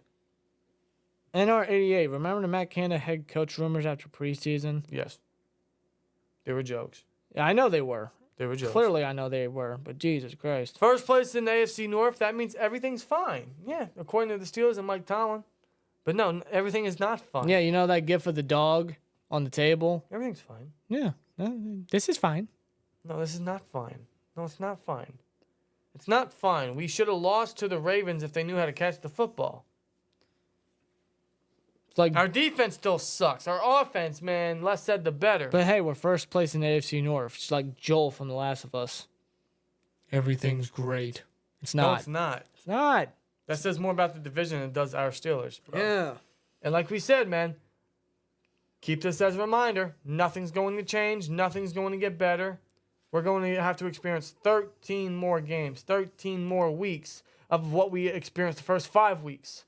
So when I say enjoy this bye week, I mean enjoy this bye week. It'll be over before you know it. It will be over before you know it. We're already on Thursday, about to head into Friday the 13th. It's almost about to be NFL Sunday, folks. It's almost about to be NFL Sunday. How about that? That's fucking wild, man. I have a theory that our best players will also be looking to be traded based on how much talent we're wasting. Rick Gomes, I do not blame you. In fact, I don't even blame them if they feel that way. No. They're not winning. They're not finding success. They're not being used right. They want to get out of here. I don't fucking blame you. In fact, I would like our players to speak up a little more. Call them dramas. Call them divas. Call them locker room cancers. No, I think the more they speak out, the more this ownership and the people in power are going to have to make a decision. Yeah. But at the same time, if the players speak out, then they'll get benched. Then they'll get yelled at. Then, they'll be cut or they'll be inactive or this and that. It's a double-edged sword. And then that creates an entire extra whole drama story surrounding the entire locker room and the entire media and everything based around the Steelers. And we don't want that. No, we don't. We don't want that. No, we don't. Shall we list who all needs to be fired? That's an incredible idea. That's great. That's an incredible idea. Who all needs to be fired? Matt Canada, Terrell Austin. I'll even go as far as saying Mike Tomlin. At this point. Because we haven't won anything with him in numerous years. No reason to believe we will. Moving forward. Gunner. That's already 4. Anyone else you guys want to add? Levi Wallace. That's 5. Want to throw Pat P in there? He hasn't really... He's not doing anything. We have to keep somebody. He sucks, yeah, but we have to keep somebody. Yeah, you're right. Because I don't want James Pierre opposite. No. Mason Cole, yeah. That's 6. But then who's our center? That's 5. Then who's our center? So like a lot of these moves, they're going to happen after the season. In fact, everything that we're stating should happen during the offseason. Canada got to go. Austin got to go. They'll keep Tomlin. Whatever. Cole's got to go. Chuck's got to go. Pat Meyer's got to go. That's another Wallace one. got to go. They need to clean house. I'd even argue maybe even opt out of Larry Ogunjobi's contract to play Benton more. But then in that case, you're taking $7 million in dead cap. Yeah. But he also has a $12 million cap hit. Unless Khan does some of his trickery. His wizardry. Yeah. Which he could. We got a lot to clean house. We got a lot. I hope they do it. But then that just goes to show that this year is just another year where they're just... Complacent, They're building a bigger pile. They're setting themselves back even more. Yeah. That's what I'm trying to say. We were saying this last year, and they brought Canada back. Yeah. This is literally all a waste of our breath. This is all going in one ear and out the other. It's honestly pointless to talk about it. But obviously, that's a lot of our opinions. That's a lot of Steel Nation's opinions. And unfortunately, no one wants to listen to the fans. Nope. Unfortunately not, so it's a shame. We need Corey Trice, man. He's underrated. I like his potential. If he can stay healthy, he could be something decent. Yep. I really wanted... I was ashamed to see him go down so early. First day of pads.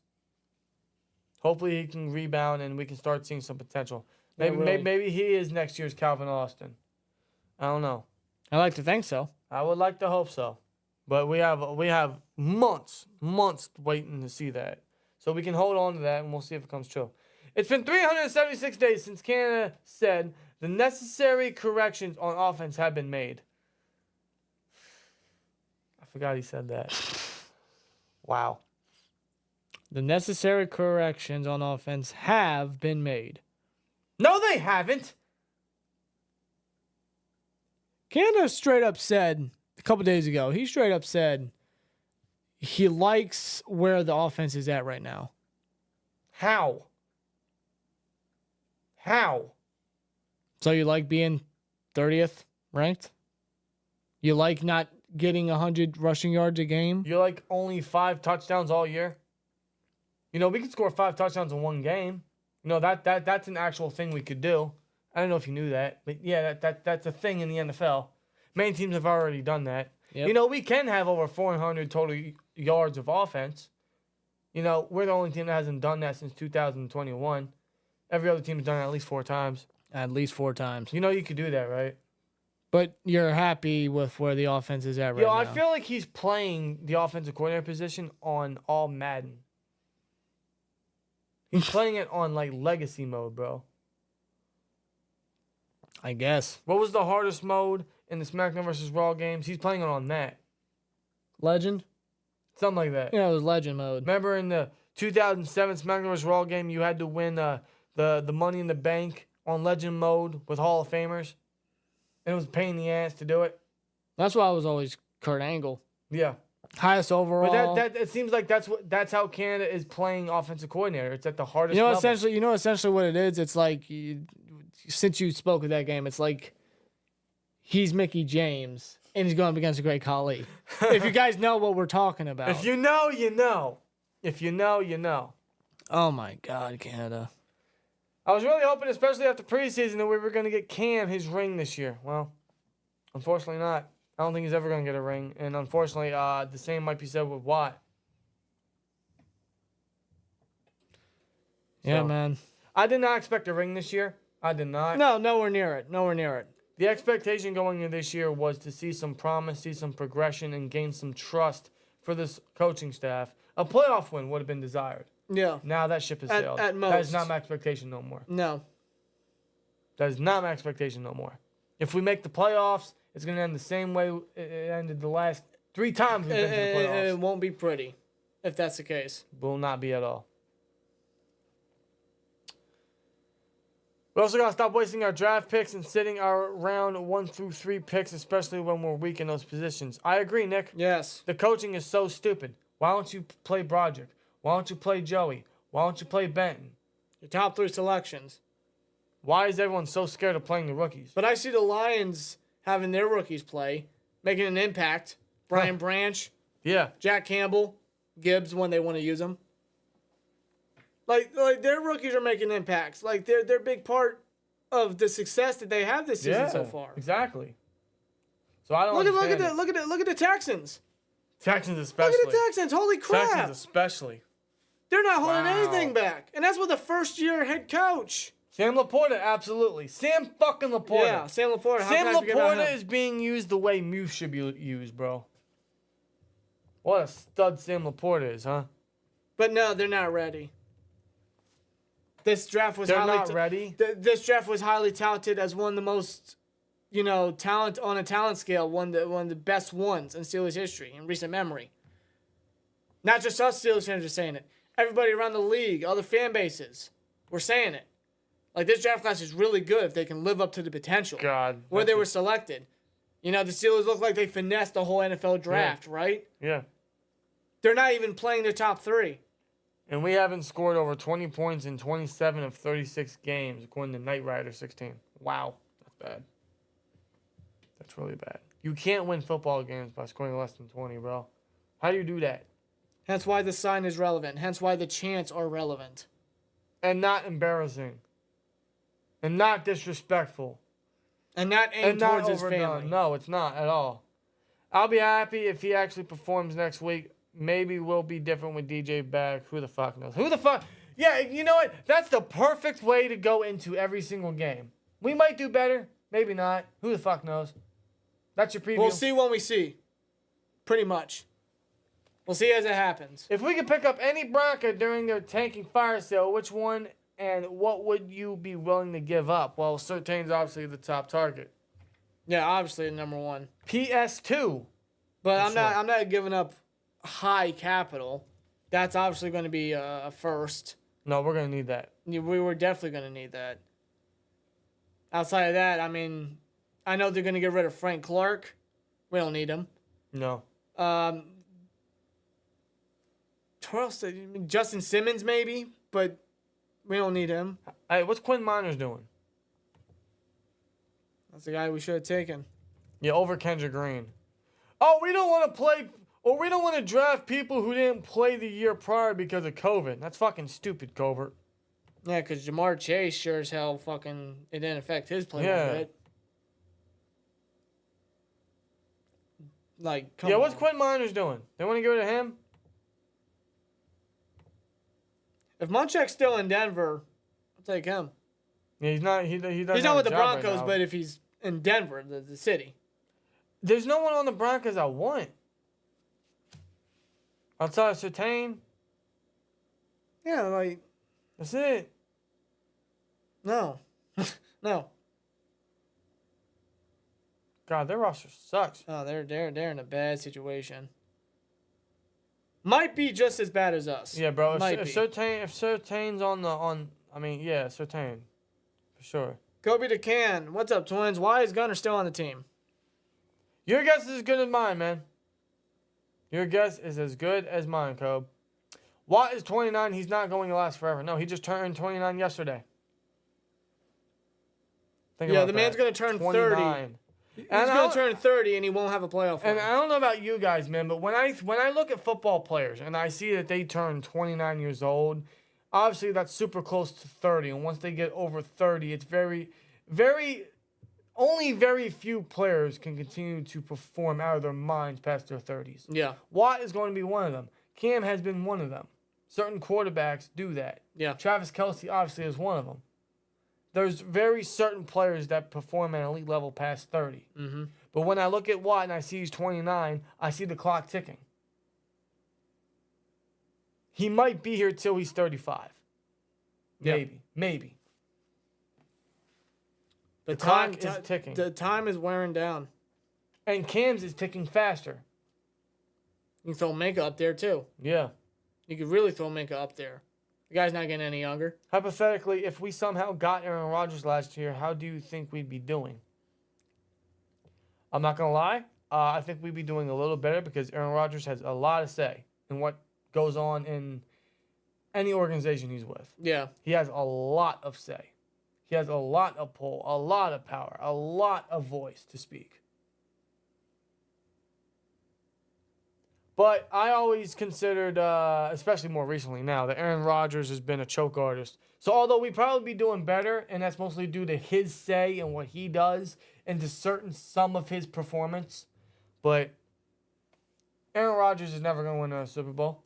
He's been a choke artist in Green Bay for several years now. Yep. Never even got back to the Super Bowl, bro. Not his fault, but no, not that. Not that. Not his fault this year, but Not this year. But he didn't even last one drive. No. So But that's not his fault. You're right. That's what I said. Not his fault. No, But but not getting back, yeah. Like he was a big choke artist in the playoffs, especially his later years in Green Bay. 2-time MVP in a row and back-to-back NFC Championship games, and they both lost. well, not even like the NFC Championship game was the Bucks. That was bad. And then they went one And they won done. it done against San Francisco Yeah. in Green Bay. And I think the last time they made the NFC Championship game before they lost to the Bucks, they got blown out by the Falcons. They did, and even before that, they had a big lead against Seattle, And then and they choked it they in blew overtime. that. They blew that. Oh, that game was wild. Aaron Rodgers is a choke artist, bro. Man, yeah. He's an elite choke artist. This is off topic. I saw we were gonna bring back some jerseys. Anyone know about that? I haven't heard nothing. No, neither have I. I'd like them to bring the Batman ones back. I know that's an obvious pipe dream. What about the all white away jerseys? I would love the all white, all white uniforms. All white 70s ones. I think that'd be great for an away game. When are we gonna do color rush this year? When are we gonna do the throwbacks this year? I don't know. I would assume it's a Thursday night game. That could be for the Titans game or the Patriots game. The color rush will probably be Thursday night. And they're both at Heinz Field. Yeah. Because I'm not calling it the new stadium. Someone at Steelers press conference needs to straight up ask Tomlin if he's okay with his offense stats for the past 4 years. Yeah, exactly. That would be that's the hard hitting questions. Like, don't even hold back. Just come out and ask. They need to approach Thomas. Hey, Coach T, this offense, man. In 2021 they were ranked whatever it was, like 22nd, 23rd, something like that. 2023 wasn't much, or 2022 wasn't much better. And now after your bye week, you approached 30th in total offense. How do you feel about that? I mean, how hard is that to ask? I'm not worried about last year or the year before that. I'm worried about the now. I'm worried about the present. We're gonna look at the totality of the situation and then we'll go from there. So that's what Tomlin would say. Whatever Tomlinisms he says, whatever weird ass phrases you would never even think of. It's a Tomlin thing. I'm convinced Tomlin hires coaches that won't outshine him and that he can control. He's an egomaniac. That's been a theory going around, and I don't deny it. I do not deny it.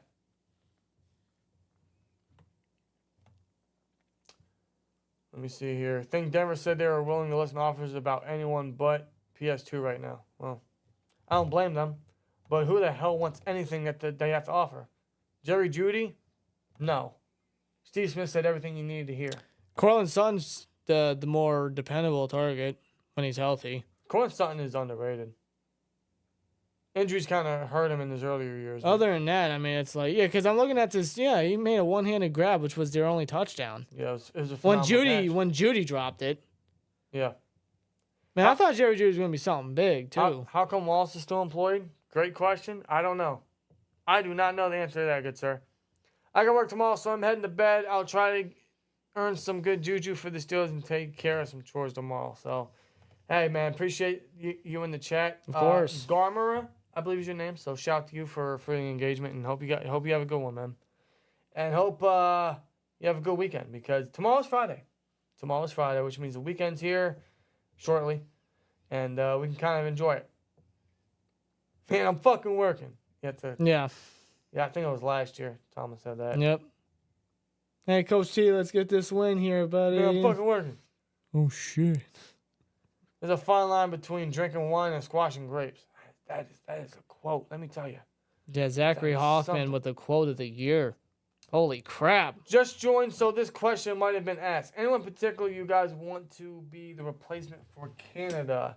Cameron, that's funny you asked that, because we actually asked the chat that earlier in the stream. But like we said in the offseason, we pitched for Thomas Brown, who was under McVay's coaching tree. He's now the Panthers OC. I'd bring in Leftwich as an interim guy and see what he's got. I don't think he's the answer, but I'd like to bring him in. No, not as the replacement, just as an interim. No, it would be a solid audition for the guy. Yeah. Give him that chance. It can't hurt. I forget who it was. Maybe it was Electric Visuals. He mentioned the Cardinals OC, David Penzing, I think is his name. Yeah, him. He's doing good with what he's got over there. I like that idea. I don't know if he lateral from OC to OC, but I like that idea. Cliff Kingsbury's been a name that's also thrown in the chat. Yeah.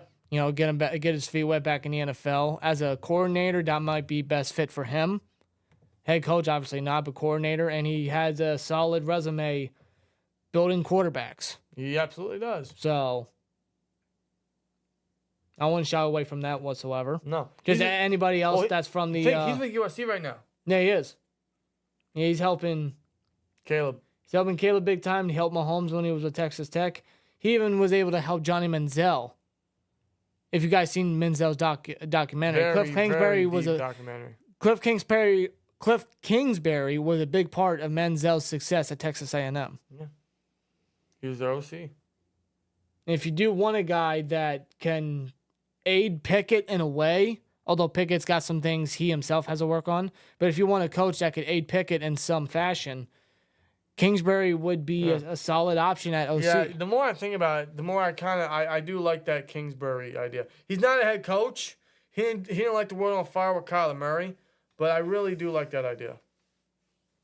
My dream is Lincoln Riley. Saw there's a possibility he leaves USC. Yeah, the USC head coach. USC is going to lose a lot this year.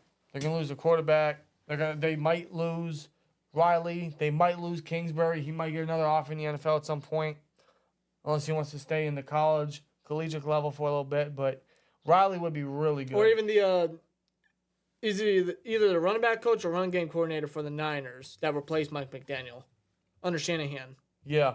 Even him, he's an option as well. well. What is his name? Let me find it. Or just about anybody from the Shanahan coaching tree. I mean, that just seems to be the way to go. Chris Forster, I think. Yeah, is that his name? Yeah. Chris Forster. Pep Hamilton's another one.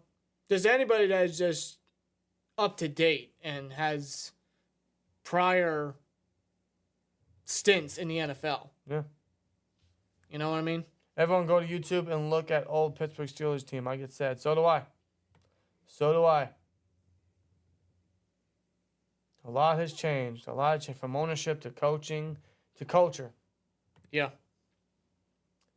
How about Canada coming out and saying they're not built for comebacks, or his reaction to the win against the Ravens? Have you seen the Chris Boswell clip telling Canada off? Yes. Yeah, that was last year. We've seen it all. That was the Tampa Bay game. I remember that after the game. Canada was happy and cheery and hugging a personnel member. Chris says, it's not because of you. It's not. It is not. Boswell's right, man. Boswell's right. Whether he actually meant that to him, I mean, who else was he talking about? Who else could he have been talking about? Yeah, seriously. Yeah, Boswell's right in that regard. Yeah, we're on top of all that. And why would he just flat out say it? Yeah. Even if it wasn't toward Canada, who the hell is he saying it to? Why would he say it? Yeah. Like, come on. God, he's got so much emotion for other things, but the long, deep touchdown pass to Pickens. I mean, yeah, he got more emotion about the miscommunication of a discussion or whatever the fuck he said. What I don't know. About CBS. Something like that. But he's satisfied where the offense is. How's he? How? Sure thing, Canada. Sure thing. Oh my God. You know why that comment pisses me off? You know exactly why that comment pisses me off. Shoot. It's not because we're sitting at 30th. Because no fucking coach should be satisfied with where you're at. I don't care if you were the number 1 ranked offense in the league. You should not be satisfied where you're at. You should not settle with what you just had for now. No. Always strive for greatness. What did Coach Dill Drake always say? Never settle for good when great is available. Yeah. That is why that pisses me off the most. Oh, we're good with where we're at. Why? A true coach, a true player that wants true greatness, that wants to build an actual legacy, should not be complacent with anything, any success. No. Not one bit. Do you think Kobe Bryant would be as famous, as successful, as loved if he was just complacent with the 3 rings he had with Shaq? No. No. He busted his ass. Every fucking time. Every time, every morning, he got on that court and he won another fucking ring without Shaq. Won another trophy without Shaq. You think Tom Brady was complacent with the 6 Super Bowls in New England? You think he could have just simply been complacent and just retired after his last year? No. He went to Tampa Bay. He went to a more legit division. And in his first year, he won his 7th fucking ring.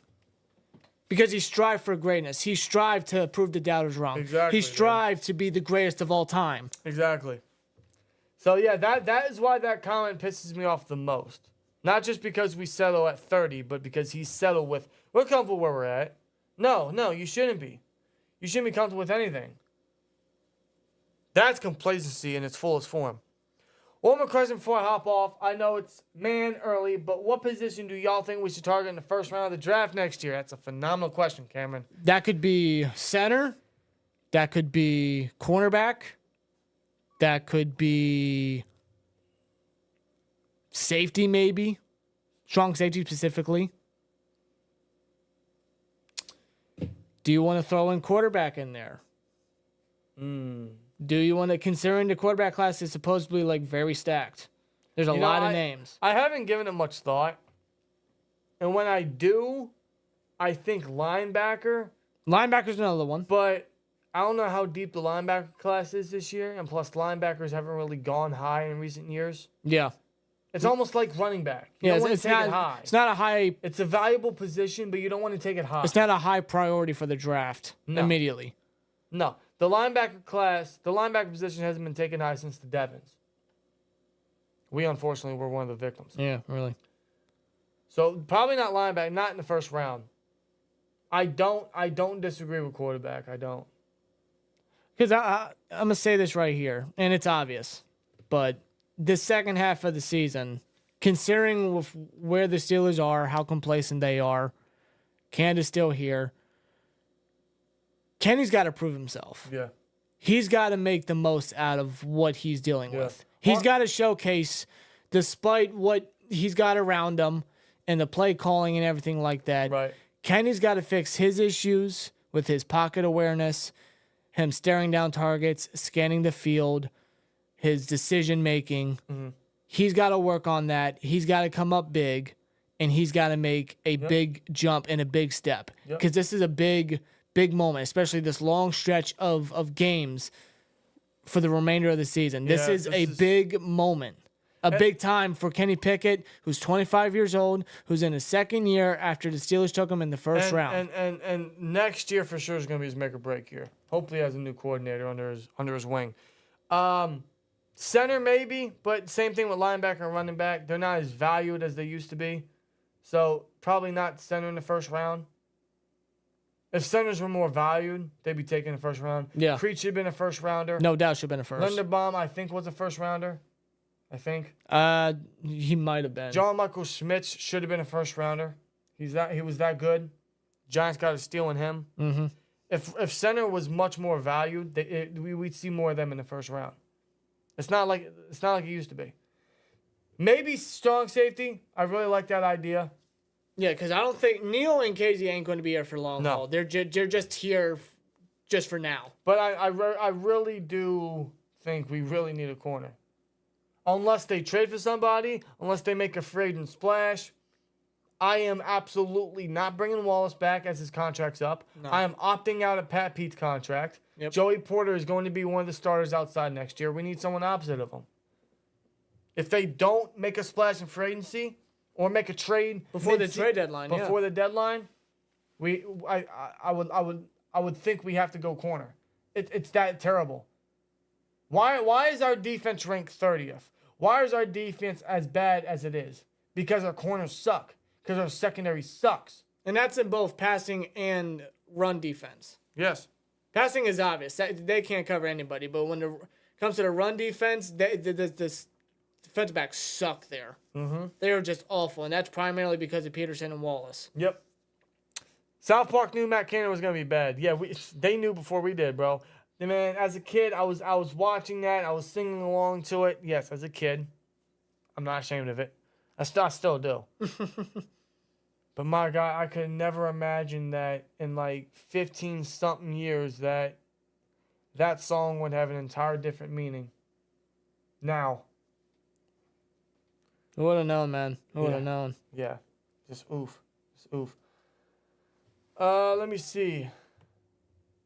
Iron Mike Tomlin always talks about not wanting his guys to seek comfort, yet Tomlin seeks comfort with his style of complacency and mediocre with how things are currently. Yeah, exactly. Yep. Oh, we handle business. We won a game. We handle business. That's complacency in its purest form right there. You think just edging out wins is handling business? Maybe to you, not to us. That's the ugliest form of business I could ever think of. It's so disappointing, dude. This quarterback class is extremely deep. If we want to take one this year, I think we could take one later in the draft. I'd give him an extra year under someone else. Yeah, same. They could do that. They really could. It could be almost like a maybe like a Russell Wilson, because they drafted him in the second round after signing. Who was it? Scott. Who was it? Was it Matt Flynn? Matt Flynn, I think. Was it Matt Flynn? And maybe it's like a Kirk Cousins sort of deal. I know him and RG3 were drafted the same year, but obviously Kirk Cousins took that spot due to mainly injuries. But yeah, who knows? Maybe the mid-round talent takes over the spot for the former first-rounder. Comes down to that. Yeah. Real talk, our only shot to overcome our coaching shortcomings is to have great drafts and rely on high-end talent.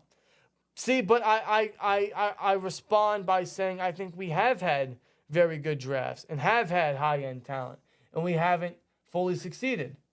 No. I think coaching plays a massive part in wasting the talent. Or not playing the talent, especially this year. Yeah. I don't trust our coaching. And I felt that way for too long now. Mm-hmm. Let's see. Plus, I think some quarterback guys that are eligible for the draft next year will end up staying in college if able. Yeah, I'm hearing Caleb Williams might actually return, which makes no sense to me. He don't want to be a Cardinal. He don't want to be a Cardinal. Bro, you are the automatic number 1 overall pick. You're gonna make your money, bro. You're gonna be You're going to live your dream. He's gonna be a Heisman winner twice in a row. Why would he return and risk any potential injury? Which would cost him a first-round grade, cost him big bucks, and potentially cost him his career. See, I know this is like too early, but I'm looking at the current state of some teams. Cardinals, of course. Patriots, without a doubt. Atlanta's up there too. Maybe the Rams. Stafford ain't going to be here long. No. Can you imagine Caleb with Sean McVay? Holy crap. Yeah. The Vikings, I'm hearing maybe Kirk Cousins may get traded. Maybe he exercises his no-trade clause or something like that. Yeah. Maybe Minnesota gets rid of him, and maybe they look for their future with Justin Jefferson. I don't know. Cornerbacks that we signed are always one-year wonder, like Corey Sensabaugh and Witherspoon and now Wallace. Yeah, that's fair. The only one that wasn't was Joe Hayden. Yeah. I'll even toss in Steven Nelson. He was a one-year wonder. He had one good year and fell off. Twins, did you hear Steelers are interested in hiring Gruden for OC, trading Levi Wallace for Jalen Johnson from the Bears, and what's your take on trying to get Renfro from the Raiders? Hunter Renfro. I actually like that. I really do like that. Although we wouldn't use him. The way the Raiders use him, we just use him less. But he's much better wide receiver. Much better. Much so better reliable and dependable. Raiders don't know what the hell they're doing. Yeah. Gruden, like I said, John Gruden is not getting back in the NFL. No, he's not. I'm a Steelers fan that lives in Buffalo, and I'm confident the Steelers will get it together before them. No. I hope so. That's all we can hope so. I want to believe so. Believe me, I do. Deep down, I want to believe. I do. It's just hard to, based off the tendency lately. Unfortunately. But other than that, I think we're going to call it a night because we've been live for 2 1/4 hours, which doesn't feel like it. It doesn't. This shit flew by. Time flies, bro. This shit flew by. Time flies. I feel like we've only been live for like an hour and a half. But we had to come live tonight because we promised you guys last night that whenever this came in, we were going to go live and throw in a bye-week Q&A with it because why the hell not? And we didn't think it'd get here this soon, but here we are. So we're glad you guys joined us for tonight's live stream. Pretty much impromptu, but, it's always good to, get on and talk to you guys, answer some questions, talk about our Steelers. Exactly. Chill, hang out, have some fun, make some jokes. And it's the bye week. Stuff like that. It's the bye week, so no better way to spend the bye week than talking with the chat and engaging, getting your guys' feelings and thoughts and opinions based about everything. So Other than that, we're going to call it a night. Appreciate all you guys for joining us tonight. You guys are incredible, seriously. And again, this is not going anywhere. So get used to seeing this. This is not going anywhere. And it's not embarrassing. This gorgeous sign here. Oh, there we go. This gorgeous. You know what? I'm just going to sit. This is how I'm going to sit for the remainder of the season. Yeah, right you here. can see everything. So you guys see it all. Everything. I'll sit right here watching the game.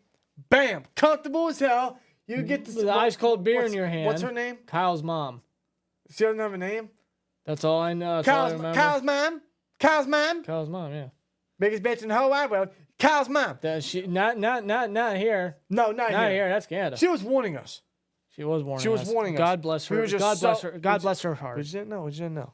But yeah, shout out to all you guys for joining us tonight. You guys are great. We thank you all.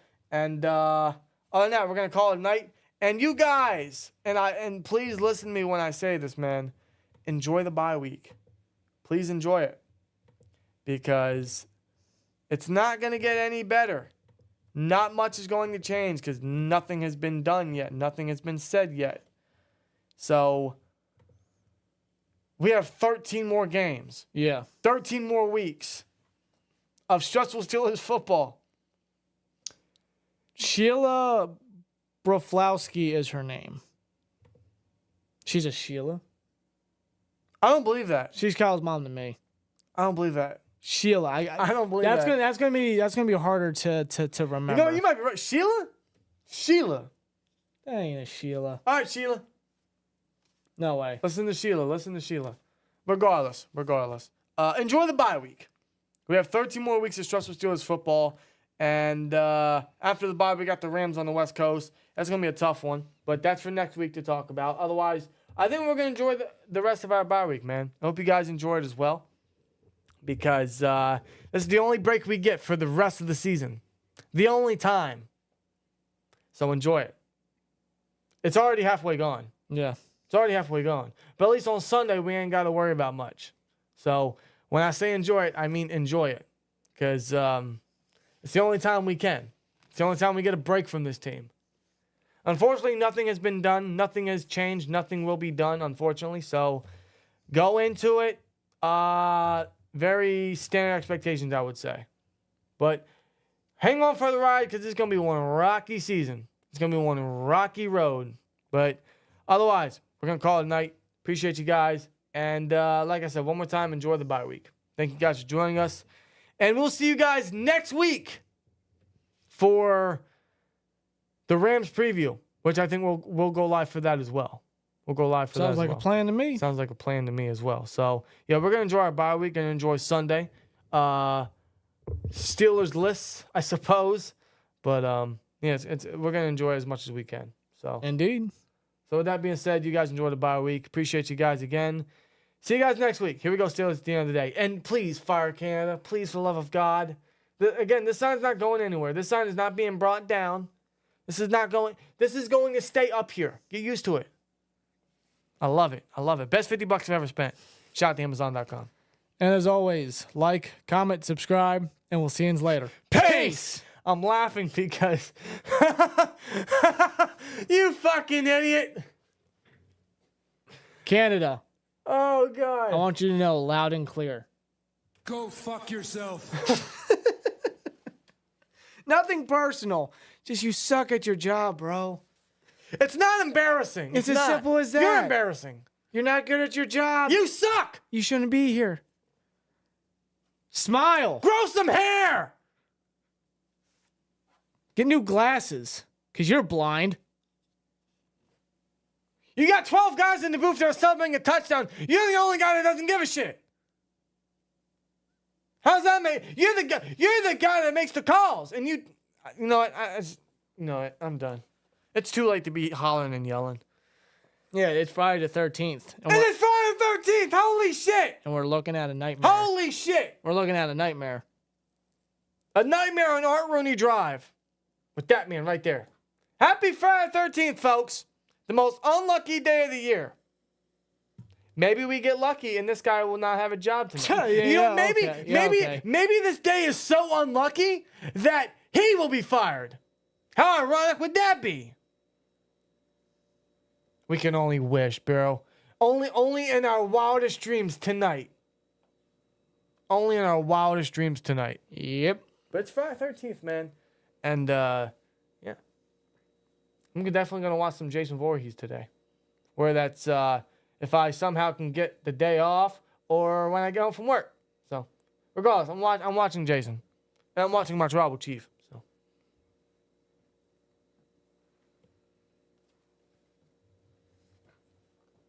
Fuck my Canada. Have a good night, guys. Thanks for tuning in.